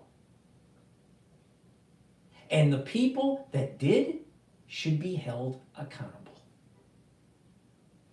And so the mainstream media is all worried. Well, they're going to be targeted because they know they fucking broke the law. They know they broke the law. They know they pushed information into the mainstream to try to convince people about a lie. They know they lied. They know they were complicit. And now they're afraid that they're going to be investigated. But Donald Trump. Yes, absolutely. And I would say that, on that list are Republicans on that list. And I would say that anyone that he feels has crossed the president in the future should really think carefully about what it looks like to have the FBI run by someone. This is perfect. This, I'll tell you, the deep state is trying to muddy the water to try to convince that, you know what, it's the Trump administration that's out of control. What we have is a runaway national security state that's circumventing the Constitution and the balance of powers. Guess what? These agencies are underneath the control of the executive branch. They're not doing what they're not doing what the president's telling them to do, unless it's Obama telling them to look into fake dossiers against their political opponents and blame it on, some sort of Russian collusion. I'll tell you, this is seriously destroying our constitutional republic if we can't fix this. Now, is she smart enough? Is she just, is this her just perception? And she's not towing the line for anybody? I don't know. But the reality of the situation here is that there is a runaway national security state. And it especially has happened since 9/11 with their emergency powers that they were given. And they keep on creating another emergency somehow, some way. Or a need for them to be, where's the weapons of mass destruction? In Iraq. Wasn't that the reason why we spent $1 trillion there? Well, there weren't any. Oh, lovely. We'll tell the American public there's nothing to worry about 10 years later, after we spent all the money. After, thousands of soldiers were killed. Tens of thousands of soldiers maimed. That is what a runaway national security state does. Waste your money and causes our servicemen and women to be harmed. Behave in this manner. And this is someone, his demeanor when he was in the roles that I met him in, when he was working in the first Trump administration, this is how he behaved on a daily basis, was a division of always suspecting deep state people, always questioning it, hiding information, and I could... Candidate Trump in 2016 was targeted by the FBI on a fake dossier. The moment he gets into office, there was never-ending suspicion, never-ending, targeting by the national security state onto the Trump administration. Don't you think Kash Patel understood that?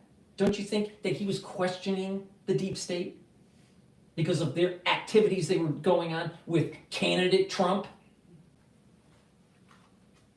Fuck. On. So you think he could go after John Bolton? You think he could go after Lisa Monaco, Stephanie Grisham, people like that? All he has to do is just shave the mustache of John Bolton, and he's going to find the whole deep state in that mustache of his. Yes, and it is concerning. These are people who are simply telling the truth about what they know, and I think we should pay close attention to what this means for the media, for people going forward. And is that who we want to be as a nation? Is that who we want to be as the United States, with someone in the FBI leading that organization, using it for political purposes and not using it to protect the safety and security of the American people? And I got to run, but I do want to ask you something I asked Zoe Lofgren. Did the national security state protect you during the crisis in 2020? No. Did they try to erode your civil liberties and your autonomy of your physical person? Did they protect you? No. Then why should we give them safe harbor? Because you give them safe harbor, they're going to do this to the 10th degree once Trump's out of office. You're going to hunt them down and you're going to prosecute them. Previous segment, there's been some reporting over at Politico, Jonathan Martin reporting that the Biden administration is thinking about doing preemptive pardons. Do you think preemptive pardons are necessary for people like yourself, other folks that Dr. Anthony Fauci, Adam Schiff, has changed? Why would Biden? Let's think about this for a second. Dr. Paul Cottrell, thank you for asking the question. Dr. Paul Cottrell, why would Biden's administration consider a pardon for Anthony Fauci? I thought that Anthony Fauci didn't do anything wrong. Why would he need a pardon? Maybe he did do something wrong. Maybe he lied to Congress and Rand Paul, lied to the American public about gain of function research and all the other fucking nefarious things that were going on with the bioweapons program? Maybe. Adam Schiff promulgating the lie about the fake dossier and the never-ending hunt during the first term of Trump. And what about Liz Cheney? What did she do that she needs a pardon for, other than being a lesbian?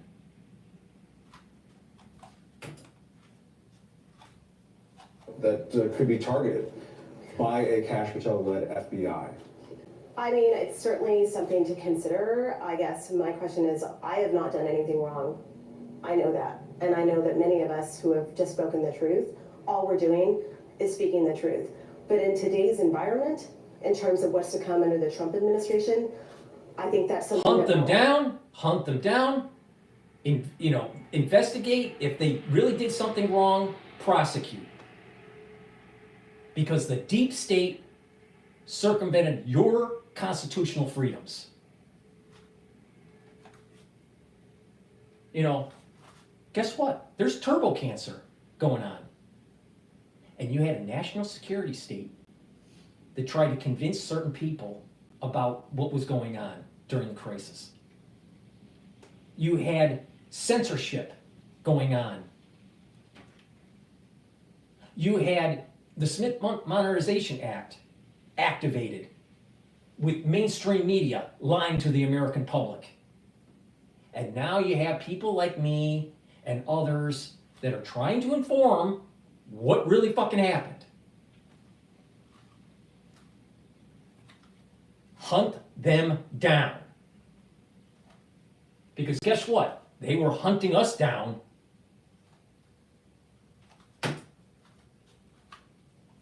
Thinking about and wondering what's to come. And I think I'm a prime example of what's to come when I've already gotten a threatening letter by someone like Kash Patel, who we know is a loyalist and a henchman for Donald Trump. If you did nothing wrong, you got nothing to worry about.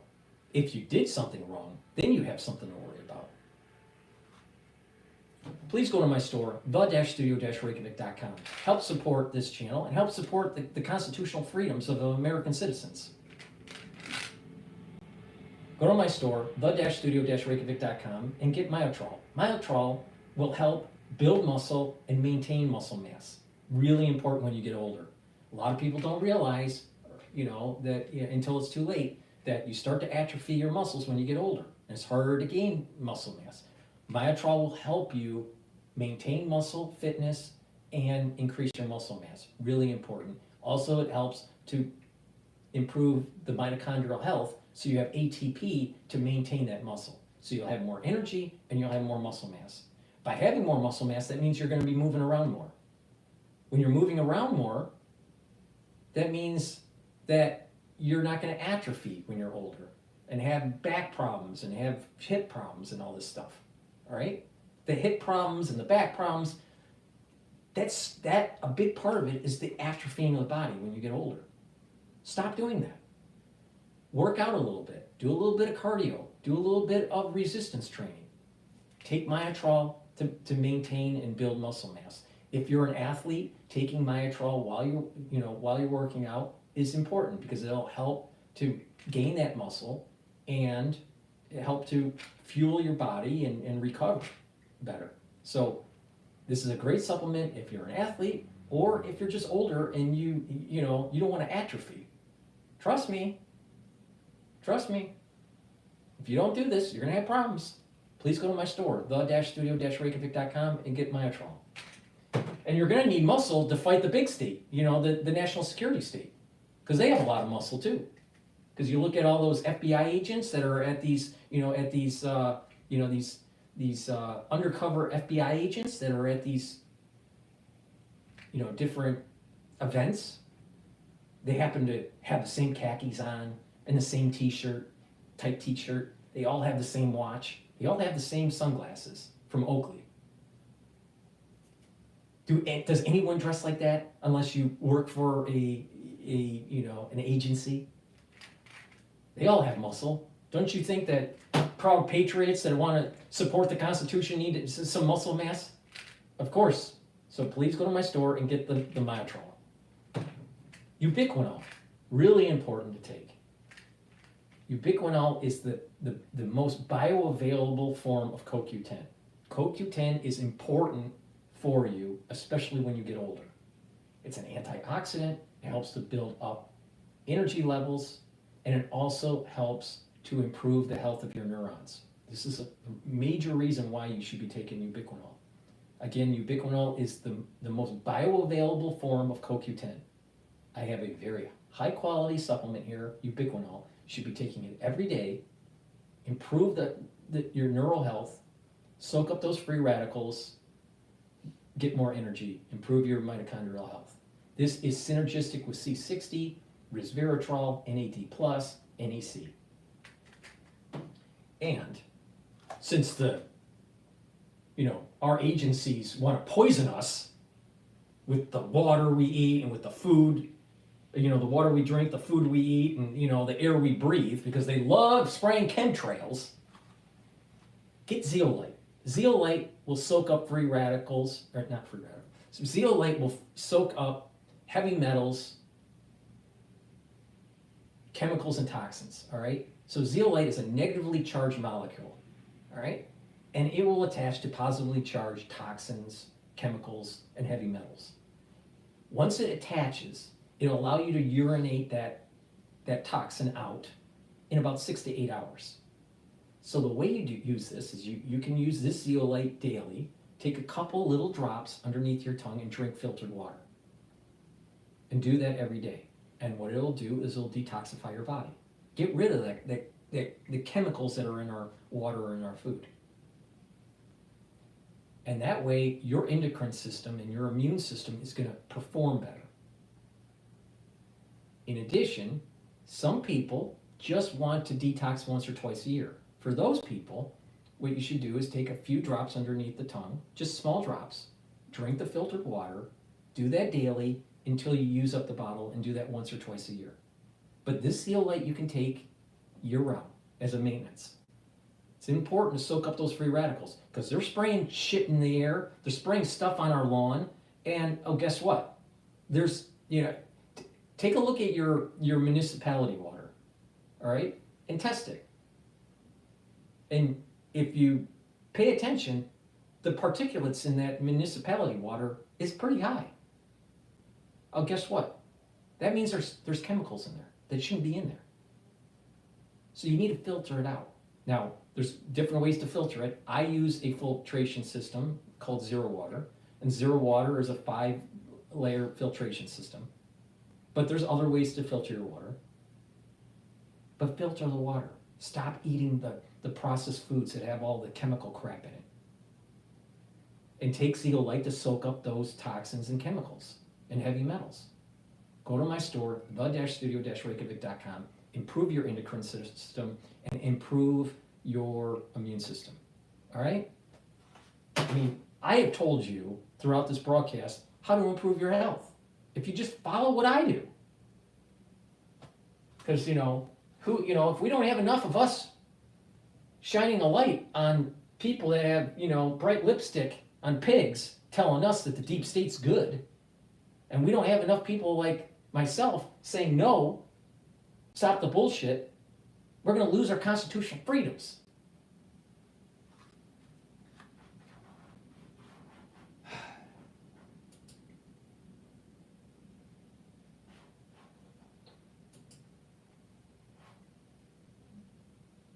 All right, let's see what the mayor of New York had to say. Looking for a gift that won't collect dust in the corner? This year, give them something they'll actually love. A gift they'll enjoy using every day. So 9:33 now here in New York. New York City's mayor, Eric Adams, says that he wants migrants charged with crimes to be deported from his city. That's a major shift from his previous stance of waiting for convictions. This is what he said to reporters yesterday here in Gotham City. I think the city should cooperate with ICE under certain circumstances. This is not a new position, because in the state of in the era of cancel culture, no one's afraid to be honest about the truth. Well, cancel me. And if you come into this country, in this city, and think you're going to harm innocent New Yorkers and innocent migrants and asylum seekers, this is not the mayor you want to be in the city under. A lot of people may not have expected those answers. Joe Borelli with me now, New York City Council Minority Leader. Joe, good morning. Welcome back. New York Post cover. Here we go. Cancel me. I don't care. Oh.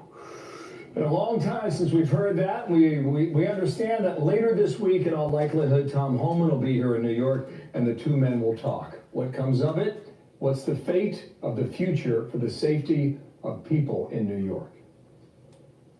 Well, hopefully it's a better outcome than we're seeing now. I mean, look, Bill, this election was certainly a wake-up call to the American people and most importantly to the Democratic Party.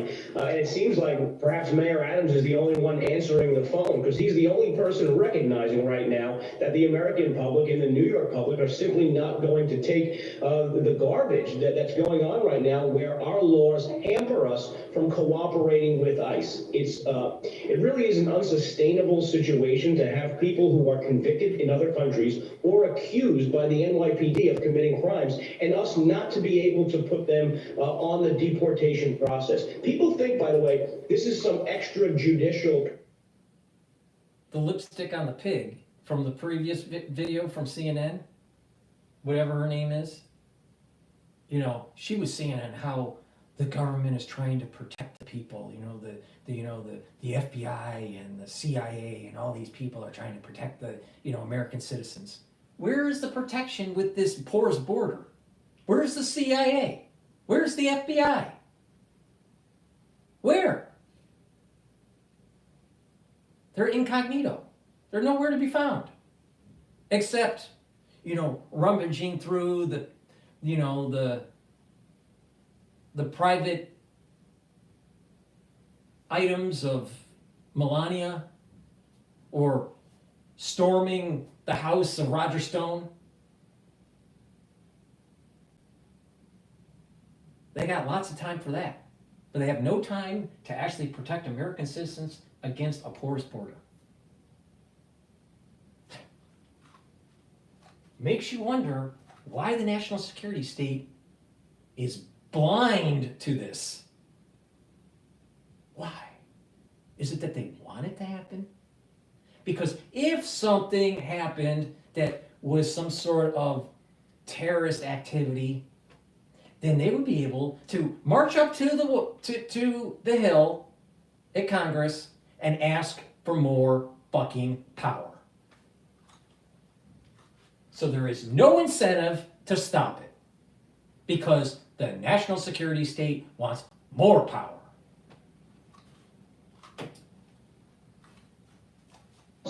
People are simply going to go to the immigration court system and be adjudicated to be deported. That's all we're asking for. And I think Mayor Adams, if he can get this done, this could be a highlight of his first term in office. Well, if you want to save some money, Department of Government Efficiency, now known as DOGE, has a couple ideas. Here it is. In 2023 alone, illegal immigration cost taxpayers $150.7 billion. Now let's pause there. Let's just pause there for a sec. In 2023 alone, last year, illegal immigration cost taxpayers over $150 billion.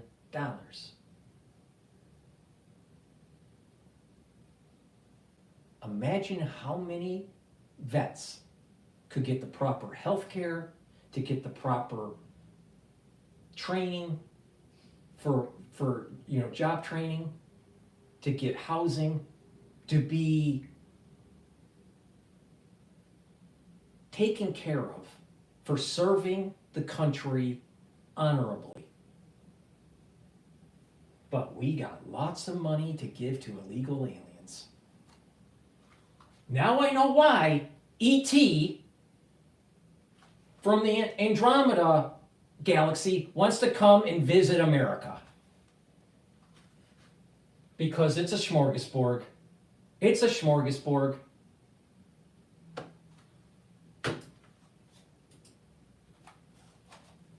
contest with other costs adjusted for inflation. World War I was $334 billion, Apollo space program $257, Manhattan Project $30 billion, Panama Canal $15 billion, Hoover Dam $1 billion. You know, now let's get this straight. Now I'm sure that, I don't know if this is adjusted for inflation. This is adjusted for inflation. So it's apples to apples comparison. Illegal immigration just in 2023 is 5 times more than the Manhattan Project. 5 times more.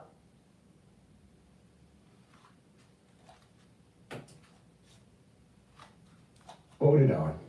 That's what this election was about in many ways for many people. It is, and people are sick of it. To give some more context, I mean, it's costing us about $5 to $6 billion a year here in New York City. That is more than the entire budget of the FDNY and the Department of Sanitation combined. So that should really give a sense of scale to anyone listening how much of an impact this is having on New Yorkers, not just those who are victims of crime, but. And now you know why Schumer, the senator of New York, likes immigration, illegal immigration. Because it allows for funds to flow in, at the tune of 5 times the Manhattan Project. Who have to pay taxes, businesses that have to pay taxes, people that have to get their property taxes increased every year. This is a real cost, and it's a significant cost. It's not something that's a drop in the bucket by any stretch of the imagination. Well, they could withhold federal funds to major American cities if they don't cooperate, and that would be a stinger. Joe, keep watching it for us, okay? Thanks for coming back. Appreciate your time. Thank you. All right, Joe Borelli here in New York. Thanks. Hey everyone, I'm Emily Campagno. Catch me. Please go to my store, the-studio-reykjavik.com. The holiday season's starting. And let's say that you want to, start on the journey of improving your health, or you're trying to convince someone to do likewise. A great way is to get the supplements and go on that journey and improve your health. All right? Another great idea as a stocking stuffer, right, is the structural nano silver soaps. Very high quality soaps. Get a few bars for your household. Use them as gifts if you want. They're very high quality. Doesn't have all that fancy, chemicals that are in a Procter & Gamble, right? Go to my store, the-studio-reykjavik.com, and get the structural nano silver soaps. I have it in 4 different varieties. I have it in lemongrass, charcoal tea tree, peppermint, and I also have it in oatmeal spice. So get a couple bars for your household, or get a few, for gifts. They're perfect for stocking stuffers and stuff,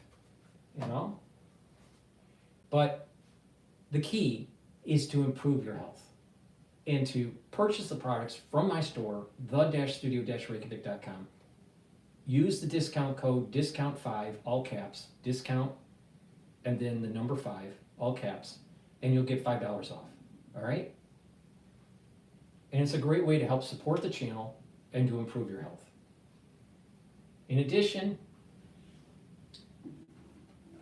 I have structural nano silver gels. And I have 2 different types. I have it in a dispenser that you can carry in a bag or in a tube. And you use it the same way, and they're dual purpose. They help to heal wounds. You can heal abrasions, cuts, minor burns.